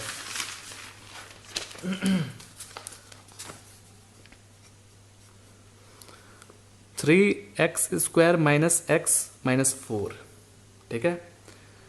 इसमें देखिए 3 टर्म है, क्या करना है, इनको आपस में मल्टीप्लाई करके यहाँ पर बनाइए। 3 4 जा 12, माइनस है ना, -12x², ठीक है। पहले तो 3x² मजे से लिखा जाएगा, यहाँ पर वो नंबर रखना है, ठीक है, जिनको जोड़ने घटाने के बाद -x आना चाहिए और इनको मल्टीप्लाई करने के बाद -12x आना चाहिए, ठीक है। कौन सा नंबर रखें, सोचिए कौन सा नंबर रखेंगे, और ऐसा नंबर रखना है कि माइनस जीत जाए, यानी कि ज़्यादा रखना है माइनस, ठीक है। तो -4x रखते हैं और इधर +3x रखते हैं। क्यों, क्योंकि इनको जोड़ने घटाने के बाद -x आएगा, क्योंकि 4 में से 3 घटाएगा तो 1, जो कि है, ओके। माइनस प्लस माइनस होता है, 4 3 जा 12, x इंटू x², जो कि ठीक है, हाँ ये बिल्कुल ठीक है। अब इनके बाद -4 है, इनको पेयरिंग करिए, जोड़ा बनाइए, ठीक है। अब क्या करेंगे कि इसमें x दोनों में है, x को कॉमन लीजिए, 3x मल्टीप्लाई भी करके देखिए, ऊपर मैच करना चाहिए, ठीक है, -4। अब ये 3x - 4 देखिए यहाँ पर भी है, तो याद रखिए ब्रैकेट में तो एकदम होना ही है, तय है, सेम टू सेम होना ही चाहिए, +1, ठीक है। अब ये 1 से आप मल्टीप्लाई भी करिएगा तो सेम आएगा, ये एक जगह दोनों चला जाएगा, x +1 और ये एक जगह 3x - 4। इनके बाद क्या किया जाता है, एक स्टेटमेंट लिखा जाता है, ये the value of 3x² - x - 4 is 0। कब होता है 0, वही देखना है। इफ x + 1 = 0 और 3x - 4 = 0। अब यहाँ से दोनों का वैल्यू निकालिए, ये उधर जाएगा, प्लस में था माइनस में हो जाएगा, ये -4 है, उधर जाएगा तो 4 हो जाएगा। x का वैल्यू यहाँ निकल गया एक, अब इनका निकालिए, ये 3 उधर जाकर नीचे चला जाएगा, क्योंकि ये ऊपर था इधर, ओके। तो दोनों जीरोज हमारा निकल गया। इससे ये पता चलता है, चेक भी कर सकते हैं आप, कि x के जगह पर अगर आप -1 रखें या तो 4/3 रखेंगे तो 0 आ जाएगा, ठीक है। अगर -1 चूज किया आपने तो -1 ही हर जगह रखना होगा। अगर 4/3 चूज किया आपने, 4/3 रखिए, तब 0 आ जाएगा, ओके। इनके बाद सम ऑफ जीरोस किया जाता है, क्या होता है, माइनस कोएफिशिएंट ऑफ, यहां पर x है ना, हाँ, कोएफिशिएंट ऑफ x², ठीक है। सम ऑफ जीरोस के जगह पर, यानी कि यहां पर जीरोस है -1 और 4/3, इनको जोड़ना है। कोएफिशिएंट ऑफ x -1, ठीक है, माइनस पहले से मौजूद, एक और -1 आ गया। कोएफिशिएंट ऑफ x², 3, इसके नीचे भी 1 है छुपा हुआ, 1 और 3 का एलसीएम लीजिएगा तो 3, 1 से डिवाइड करिए 3, में तो 3 बार में जाएगा, 3 इंटू -1 3 हो गया। ओके, 3 से इसमें डिवाइड करिए, 1 बार में जाएगा, 1 इंटू 4 प्लस है ना। ओके, माइनस माइनस प्लस घटाइए, प्लस बड़ा है, जीत गया 1/3 1/3, दोनों जगह बिल्कुल left hand side right hand side बराबर आया। सम ऑफ जीरोस तो हमने वेरीफाई कर लिया है। अब बारी है किनकी, प्रोडक्ट की।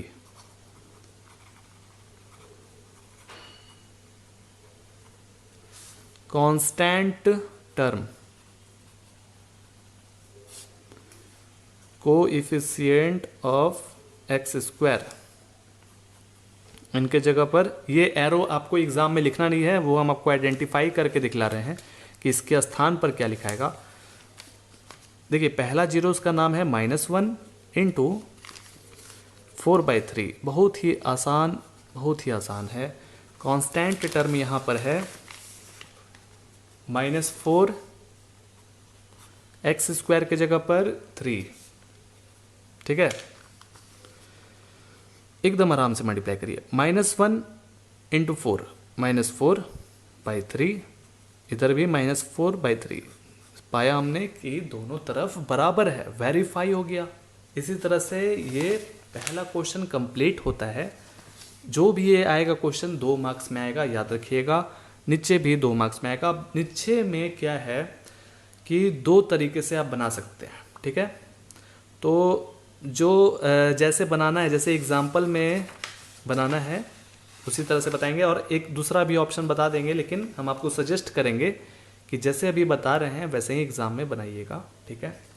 2 तरीके का, एक तो ऐसा तरीका है कि बहुत ही आराम से बन जाता है। पहला तरीका में 3 मिनट 4 मिनट लगता है क्वेश्चन बनाने में, दूसरे तरीके में मात्र 20 से 30 सेकेंड। ओके, या तो आप डायरेक्ट देख के ही बता दीजिएगा, इतना आसान हो जाता है। चलिए देखते हैं क्वेश्चन नंबर 2 में कैसे बनाना है, ठीक है। क्या है क्वेश्चन नंबर 2, पढ़ते हैं। फाइंड ए क्वाड्रेटिक पॉलिनोमियल, ध्यान से सुनिएगा बात को। फाइंड ए क्वाड्रेटिक पॉलिनोमियल, यानी कि हमको कुछ इस तरह का पॉलिनोमियल निकालना है, ठीक है। किन की मदद से, each with the given number as the sum and product of its zeros, यानी कि नीचे जितने भी नंबर्स दिए गए हैं वो पहला वाला जो यानी कि 1/4 है वो सम ऑफ जीरोस है, और जो दूसरा है -1 वो प्रोडक्ट ऑफ जीरोस है। जैसे हम लोग sum of zeros product of zeros पहले वाले क्वेश्चन में निकाला करते थे, याद है। क्वाड्रेटिक इक्वेशन दिया रहता था पहला नंबर क्वेश्चन में, और हम लोग sum of zeros product of zeros निकालते थे। लेकिन यहाँ जस्ट उसका उल्टा है, यहाँ आपको सम ऑफ जीरोस दिया हुआ है, प्रोडक्ट ऑफ जीरोस दिया हुआ है। अब इनके मदद से आपको क्वाड्रेटिक पॉलिनोमियल निकालना है। लेकिन अब ये नहीं पता है कि जो क्वाड्रेटिक पॉलिनोमियल है वो x के फॉर्म में आएगा या s u t v w x y z किस फॉर्म में आएगा, ये नहीं पता है, ठीक है। तो इसके लिए आपको टेंशन नहीं लेना है। आप चाहें तो x के हिसाब से बना सकते हैं, s u v w, लेकिन जो तरीका बताएंगे उसी तरीके से बनाना है, ठीक है। तो पहले जो है उसको गिवन में दिया हुआ है 1/4 1। एकदम आराम से देखिए, फर्स्ट क्वेश्चन को समझ लिया आपने, बाकी सब आराम से बन जाएगा, ठीक है। देखिए ये है पहले गिवन, लिखिए सम ऑफ, ये क्या है, जीरोस है, 1/4 गिवन, और प्रोडक्ट ऑफ जीरोस 1, ठीक है। तो यहां पर जब आप पेज पीछे पलटिएगा, एग्जाम्पल नंबर 4 देखिए, find a quadratic polynomial. Quadratic polynomial उनको कहते हैं जिसका डिग्री 2 होता है, ठीक है। जैसे क्वाड्रेटिक पॉलिनोमियल किस वे में लिखा जाता है, ax² + bx + c, ठीक है।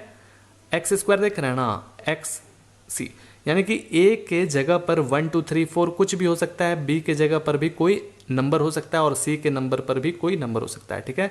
c हमारा कांस्टेंट टर्म है, ओके, समझ रहे हैं बात को।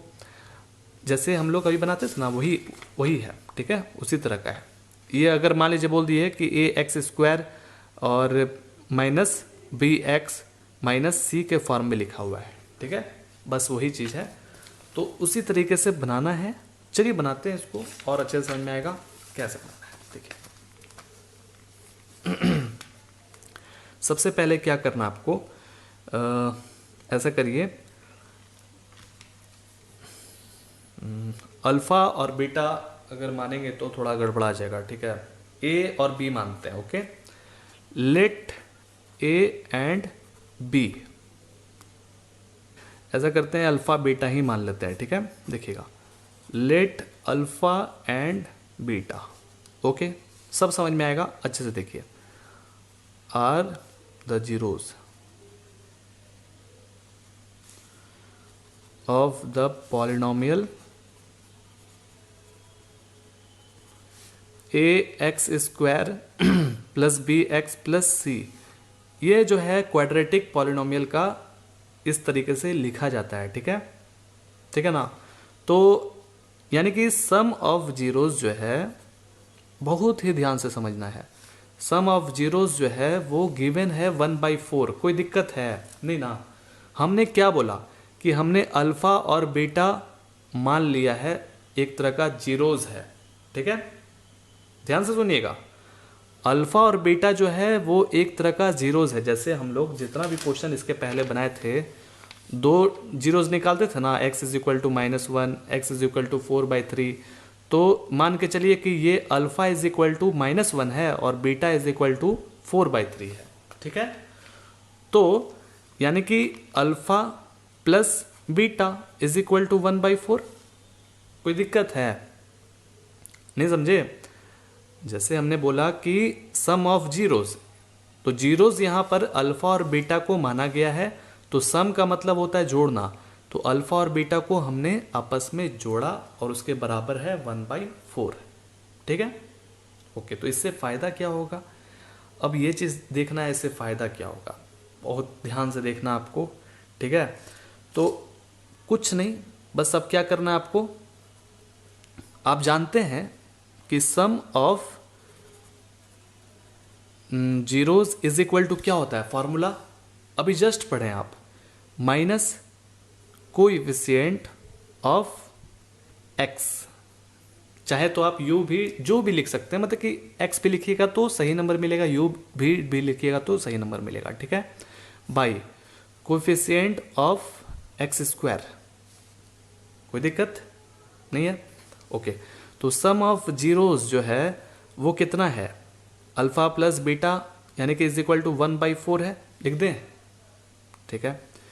अब यहां पर देखिए, कोएफिशिएंट ऑफ एक्स स्क्वायर, नहीं आ रहा समझ में, कोएफिशिएंट ऑफ एक्स का हमको वैल्यू पता है क्या, नहीं ना पता है, तो फिर क्या करेंगे, कुछ कर सकते हैं इसमें, कुछ यहाँ पर देखिए बी है, ठीक है, पता नहीं है लेकिन यहाँ पर लिखा हुआ है कि इस फॉर्म में लिखा हुआ, बड़ा आराम से समझना आपको, A x square plus B x plus C, okay, coefficient of X. तो एक्स के आगे का जो नंबर है वो प्लस बी है, तो यहाँ माइनस पहले से मौजूद, बी लिख दिया हमने, कोई दिक्कत। अब कोएफिशिएंट ऑफ एक्स स्क्वायर ए है, ठीक है। अब गौर करने वाली बात है कि ये तो हमने लिख दिया, इससे फ़ायदा क्या होगा, यहाँ ध्यान से देखिए, यहाँ तो आपको मिल गया वैल्यू, मिल तो गया वैल्यू, नहीं समझे। जैसे यहाँ पर minus b is equal to 1 है, पहला तो एक ये, ठीक है, और दूसरा जो है वो ए इज इक्वल टू 4 है, समझ रहे हैं बात को। तो ए का वैल्यू तो निकल गया, अब यहाँ minus b is equal to 1 है, हमको तो बी इज इक्वल टू निकालना है, तो कोई बात नहीं, ये माइनस उधर ट्रांसफर कर देंगे, ठीक है। तो बहुत ही आसानी से फॉर्मूला रखा हमने आराम से, यानी कि इससे फ़ायदा ये हुआ कि जब हम बैठाने के लिए जाएंगे, यानी कि हमको पॉलिनोमियल जो निकालना है, क्वाड्रेटिक पॉलिनोमियल, कि ए के स्थान पर क्या है, बी के स्थान पर, सी के स्थान पर क्या है, यही चीज़ जाना था, जिसमें से ए हमने निकाल लिया, बी भी निकाल लिया। अब बारी है सी निकालने का, ठीक है, समझ में आ रहा है। तो निकल जाएगा, कोई बड़ी बात नहीं है, सी भी निकल जाएगा। कौन कैसे निकालेगा? सी निकालने के लिए हम लोग को हेल्प करेगा प्रोडक्ट ऑफ जीरोज। ठीक है, देखिए प्रोडक्ट ऑफ जीरोज कितना है? 1 है ना, बुक में दिया हुआ है -1 है।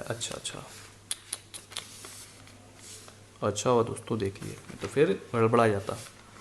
ओहो हो, कोई बात नहीं, चलिए। प्रोडक्ट ऑफ जीरोस जो है वो -1 है। ठीक है, अब प्रोडक्ट ऑफ जीरोस यानी कि alpha into beta is equal to -1। ठीक है, यानी कि ये आप रख सकते हैं। ओके, तो इनके जगह पर अब -1 रखा हमने, और पता है आपको, पहले रुकिए, प्रोडक्ट ऑफ जीरोस का वैल्यू कितना होता है? कांस्टेंट टर्म, ठीक है, समझ रहे हैं ना, by coefficient of x square. कोई दिक्कत है? इनके जगह पर क्या होगा? Alpha into beta, constant term जो है वो क्या है? कांस्टेंट टर्म सी है। ठीक है, C by coefficient of x square कितना है? ए है ना, और ए का वैल्यू हमने निकाला भी है। ठीक है, निकाल भी लिया है, तो हमारे लिए आसान है। अल्फा इंटू बीटा के स्थान पर -1 रखाएगा। अब ए के स्थान पर क्या लिखिएगा? ए के स्थान पर 4 है ना, आराम से 4 रख दीजिए। और आपको सी का वैल्यू निकालना है, तो सी को अकेला करना पड़ेगा। ये 4 को उधर भेजिए तो ऊपर चला जाएगा, इसके साथ जा करके मल्टीप्लाई हो जाएगा ऐसे। ठीक है, तो -4 इज इक्वल टू सी, इसका मतलब that is c is equal to -4। तो हमने ए बी सी का वैल्यू निकाल लिया। सी का वैल्यू ये है, ए का वैल्यू 4 है ना, और बी का वैल्यू -1। अब हम बहुत ही आसानी से उसको बना सकते हैं। कैसा? Quadratic polynomial. क्वाड्रेटिक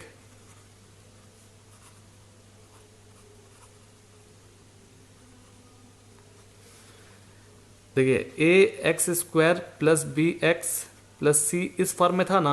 अब ए के जगह पर पता है 4 है, 4 रखिए एक्स स्क्वायर। बी के जगह पर -1 है, तो प्लस माइनस क्या हो जाएगा? देखिए ऐसे प्लस रखे हमने, -1, ठीक है, -1, और यहाँ पर x, और प्लस रखा सी के स्थान पर -4। अब इसको फिनिशिंग कर लीजिए। 4x² plus minus minus x plus minus -4।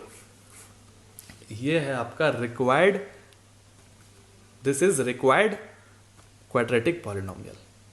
अब चलिए नेक्स्ट क्वेश्चन की ओर चलते हैं।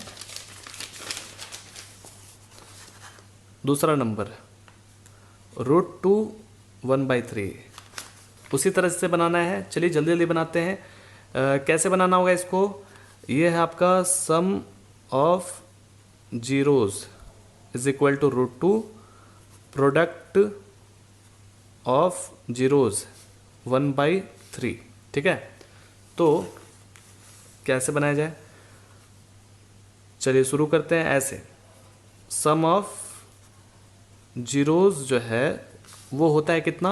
Minus coefficient of x by coefficient of x square. Sum of zeros हमारे पास है √2। ठीक है, ऐसे ही बनाइएगा तो कोई दिक्कत नहीं है, सही है। अब यहाँ पर आपको क्या करना है कि माइनस कोएफिशिएंट ऑफ एक्स, तो अब ये पता कहाँ से चलेगा? तो आपको लिखना होगा एक तरह से यहाँ पर। ठीक है, रफ में भी लिख सकते हैं या तो ऐसे, मतलब कि आपको बस बना करके सामने ला करके दिखलाना अच्छे तरीके से। ठीक है, तो x के आगे है b। ठीक है, x के आगे b है ना, तो b आराम से रखिए, और x² के आगे a है। ठीक है, अब इससे क्या होगा? इससे जो है इसके नीचे 1 है। जैसे आप सोच रहे होंगे थोड़ी देर में कि अगर ये 1 नहीं रहता तो, ठीक है, चलिए ये हम इसका निकाल लिए वैल्यू, लेकिन इसका कैसे निकालेंगे? तो हम बता दें कि इसके नीचे भी 1 होता है, तो अब तो इसका वैल्यू निकल गया दोस्तों। ठीक है, तो a इज इक्वल टू 1 हो गया और minus b is equal to √2। ठीक है, तो इसका मतलब कि b is equal to minus √2। ठीक है, तो a और b का वैल्यू निकला। अब हम क्या करेंगे, c का वैल्यू निकालना है। a और b का तो निकल गया, c का वैल्यू कैसे निकलेगा? तो c का वैल्यू निकालने के लिए हम लोग प्रोडक्ट का यूज करेंगे, प्रोडक्ट ऑफ जीरोस का। कितना आसान है कि नहीं? इसमें क्या होता है, constant term by coefficient of x square. Product of zeros जो है वो दिया हुआ है, कितना दिया हुआ था? 1/3 दिया हुआ था ना। कांस्टेंट टर्म हमारे पास मौजूद नहीं है, जिसको हम लोग क्या कहते हैं, सी कहते हैं। ठीक है, तो डायरेक्ट सी लिखिए ना, इसको काटते हैं, गंदा हो गया। 1/3 is equal to c, x square के आगे ए है और ए का वैल्यू हमने निकाल भी लिया है। तो c का वैल्यू कितना निकला? c is equal to 1। और अब आप सोच रहे होंगे कि a का वैल्यू यहाँ पर तो कुछ गड़बड़ा गया, मामला आ गया ना। मतलब आप सोच रहे होंगे कि a का वैल्यू तो यहाँ 3 दिख रहा है। ऐसा नहीं, बिल्कुल भी नहीं। ठीक है, तो अभी आपको क्या करना है, इसको काटना है। अभी हम जानबूझ करके ऐसा गलती किए, नहीं समझे? ध्यान से सुनिएगा मेरी बातों को। हम ऐसा जानबूझ करके गलती किए। जैसे यहाँ पर a का वैल्यू अगर हम 1 रख देते, मतलब ये क्या नाम है, a का डायरेक्ट यहाँ से देखते कि 3 आ रहा है तो गड़बड़ ना हो जाता, क्योंकि a का वैल्यू तो 3 नहीं है, a का वैल्यू 1 है। तो इसीलिए स्टेप बाय स्टेप बना रहे थे। ठीक है, तो अभी जो है हमारा क्वेश्चन कंप्लीट नहीं हुआ है। ठीक है ना, तो यहाँ पर थोड़ा सा गंदा हो गया, बहुत ज़्यादा।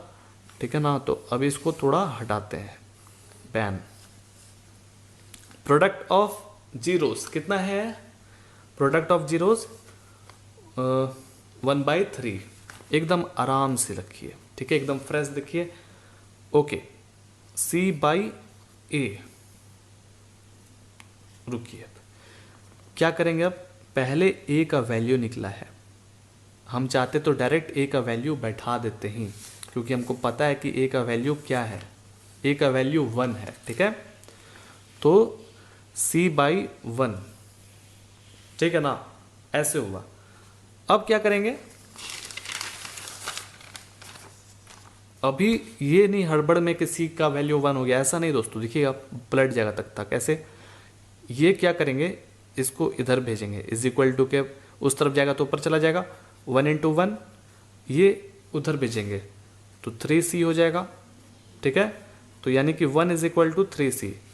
तो इसको घुमाइए, 3c इज इक्वल टू 1 लिख सकते हैं कि नहीं? ऐसे घुमा दिए तो c इज इक्वल टू 1/3, क्योंकि 3 उधर गया तो नीचे चला जाएगा। देखिए बदल गया ना। तो अब ये कैसा हमको बनाना है? Quadratic polynomial ax² + bx + c। तो a जो है कितना है? 1। ठीक है, तो 1 × x², मतलब x²। b है -√2 x, और यहाँ पर c जो है वो 1/3 है। ठीक है, इसको फ्रेश करिए, x² -√2x + 1/3। ये है आपका रिक्वायर्ड क्वाड्रेटिक पॉलिनोमियल। अब इसको थोड़ा सा हम चेक करना चाहते हैं आंसर। ठीक है, क्वेश्चन नंबर 2 का ना, 2.2 का।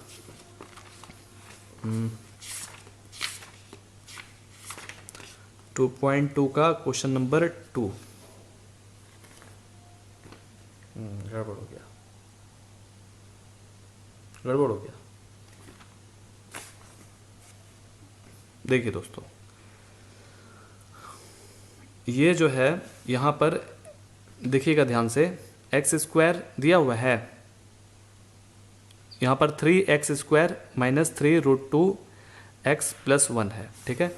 तो आप इसको देख रहे होंगे, सोच रहे होंगे कि गड़बड़ हो गया है, लेकिन ऐसा नहीं है दोस्तों, ठीक है। हम ये जो बुक में दिया हुआ है पहले उसका हम आंसर लिखते हैं। देखिएगा कि ये दोनों बराबर कैसे आएगा, ठीक है। तो 3x² माइनस 3√2x+1, ठीक है, ये है ना। इनको कैसे देखिएगा बराबर लाते हैं। यहाँ पर देखिए ऐसा है कि इसको एलसीएम ले लेते हैं क्या। इसको जो है एलसीएम लेके जोड़ते हैं आपस में, ठीक है। तो यहाँ 3 हो गया और ये 3x², 3√2x और यहाँ पर 1, ओके। तो फिर आप सोच रहे होंगे कि ठीक है ये तो आ गया, तो अब क्या करें।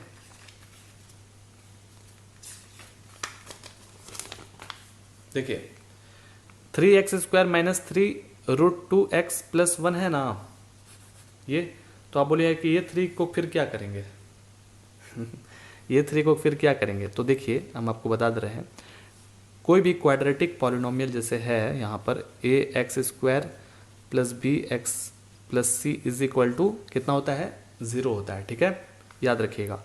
तो ये इज इक्वल टू 0 है, तो 3 उस तरफ जाएगा तो कितना हो जाएगा, 0 हो जाएगा, ठीक है। लेकिन हम आपको बता दें कि आप ऐसे ही बना सकते हैं, आप ऐसे ही बना सकते हैं, लेकिन हम आपको सजेस्ट कर रहे हैं कि आप यहाँ तक ही छोड़ दीजिएगा, कोई काट नहीं सकता है, किसी का मजाल नहीं है। आपका बोर्ड एग्जाम वाला पेपर जो चेक करता है वो भी नहीं काट पाएगा, ठीक है। तो इसका जो परफेक्ट आंसर है वो आपका x² माइनस √2x+1/3, ओके।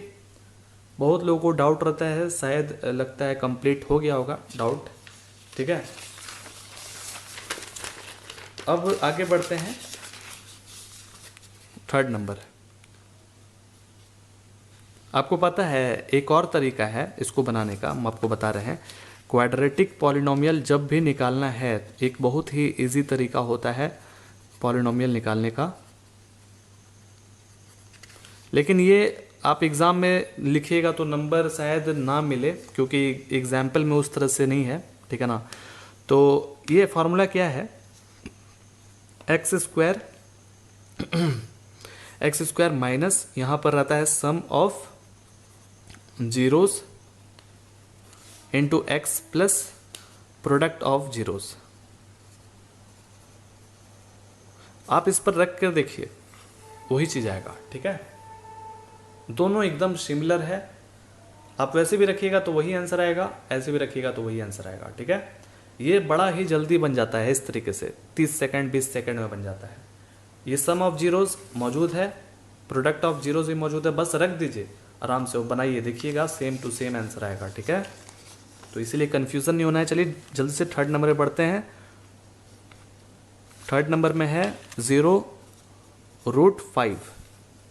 ये क्या है, प्रोडक्ट पता ही होगा आपको, नहीं सम ऑफ जीरोस, जल्दी जल्दी बनाते हैं दोस्तों। आप सम ऑफ जीरोस ये है और प्रोडक्ट ऑफ जीरोस ये है, तो इसका फॉर्मूला डायरेक्ट लिखते हैं, minus coefficient of x, coefficient of x², इसके जगह पर दिया हुआ है 0,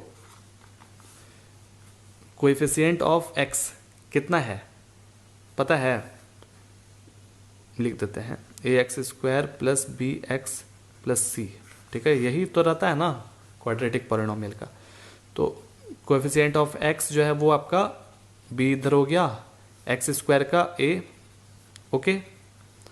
अब इसके नीचे कुछ नहीं है, तो यहाँ हम फंस गए बिल्कुल, क्योंकि इसके नीचे 1 नहीं होगा, नहीं ना होगा। तो फिर आप कैसे किया जाए इसको।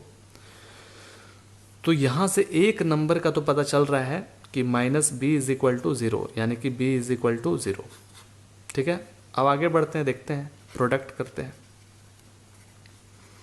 Product of zeros is equal to क्या हो जाएगा, यहाँ पर कांस्टेंट टर्म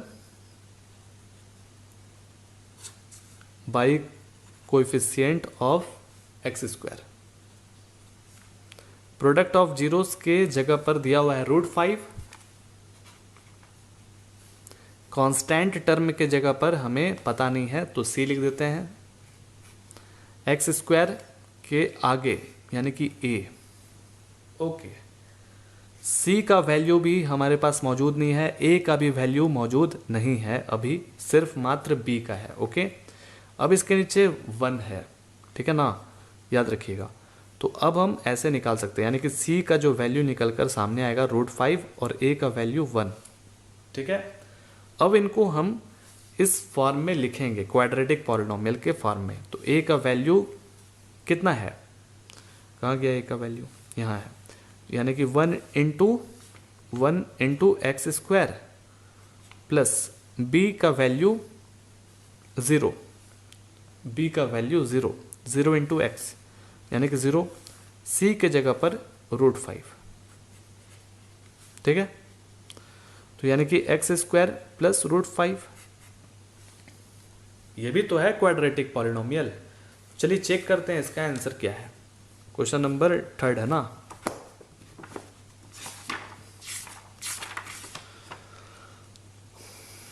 क्वेश्चन नंबर 3, ये देखिए एक्स स्क्वायर प्लस √5 आ गया आंसर, सही है। आगे बढ़ते हैं। 4th नंबर जल्दी जल्दी बनाते हैं। 1 और 1 दिया हुआ है, ठीक है। तो आपको कैसा बनाना है लिख लीजिएगा, जैसे शुरू में इसमें बताए थे उसी तरह से, ax square plus bx plus c, ठीक है, इस फॉर्म में हमको बनाना है। और दिया हुआ है यहाँ पर सम ऑफ जीरोस 1 दिया हुआ ना, इसका क्या होता है minus coefficient of x, coefficient of x square, ठीक है। इनके जगह पर 1 माइनस और कोएफिशिएंट ऑफ x यानी कि b, एक्स स्क्वायर a, इसके नीचे 1 रख सकते हैं। तो ये आपका वैल्यू निकल गया सामने सामने, minus b is equal to 1 यानी कि b is equal to -1, okay, और a इज इक्वल टू 1। समझ में आ गया ऐसे। अब क्या करना है कि ये तो निकलने के बाद हम लोग प्रोडक्ट का हेल्प लेंगे, क्योंकि कांस्टेंट टर्म वहीं से निकलेगा। Product of zeros constant term by coefficient of x square, इसके यहाँ पर भी 1 ही है। कांस्टेंट टर्म मतलब c, एक्स स्क्वायर के जगह पर एक्स स्क्वायर के आगे का यानी कि a का वैल्यू हम निकाल लिए हैं, तो यहाँ डायरेक्ट आपको लिख देना है, ठीक है। ये उधर जाएगा तो 1 इंटू 1 यानी कि c इज इक्वल टू 1 आया दोस्तों, ठीक है। तो हमारा जो रिक्वायर्ड है, the required quadratic polynomial is कितना हो जाएगा, a के जगह पर 1 है, ठीक है। तो 1 into x square plus b के जगह पर, समझ में आ रहा है, b के जगह पर -1 इंटू एक्स, c के जगह पर 1, अरेंज करिए इसको, x square minus x plus 1, ठीक है। इस तरीके से बनाना है। अब क्वेश्चन नंबर 4 तो हो गया, 5 और 6 बचा हुआ है। इसी तरह से बनाना दोस्तों, बहुत ही इजी है। -1/4, चलिए ये आपका सम ऑफ जीरोस। ऐसा करते हैं कि आपको तो फॉर्मूला आप याद हो गया होगा, ठीक है ना। कैसा बनाना है, ऐसा ax square plus bx plus c, ठीक है। तो ऊपर जो है माइनस कोएफिशिएंट ऑफ x होता है, फॉर्मूला याद करिए, तो यहाँ पर b हो गया, ठीक है। और फिर नीचे कोएफिशिएंट ऑफ एक्स स्क्वायर का कोएफिशिएंट a है, ओके। सम ऑफ जीरोस के जगह पर क्या होगा, -1/4 इज इक्वल टू -b/a, दोनों का वैल्यू निकल गया सामने सामने, -b इज इक्वल टू -1 और a इज इक्वल टू 4, ये माइनस कट गया, तो b इज इक्वल टू 1 बचा, a इज इक्वल टू 4। कोई दिक्कत? a और b का निकालने के बाद अब हम लोग को c का निकालना है, ठीक है। तो किसका हेल्प लेंगे? प्रोडक्ट का। क्या होता है इसका? कांस्टेंट टर्म कितना है? c by coefficient of x square, a का वैल्यू 4 निकल गया है, ठीक है। इसका वैल्यू कितना है? दिया हुआ है 1/4, ठीक है। अब क्या करना है? एकदम आराम से बनाना है इसको, एकदम बारीकी से ले जाइए उधर, अकेला करिए, तो इसको उधर भेजेंगे तो 4/4 हो जाएगा, इधर c। तो इसका मतलब कि c का वैल्यू 1 आया। तो द रिक्वायर्ड क्या नाम है इसका? क्वाड्रेटिक ना, क्वाड्रेटिक पॉलिनोमियल इज, a का वैल्यू कितना है? 4x² प्लस bx, b कितना है? 1,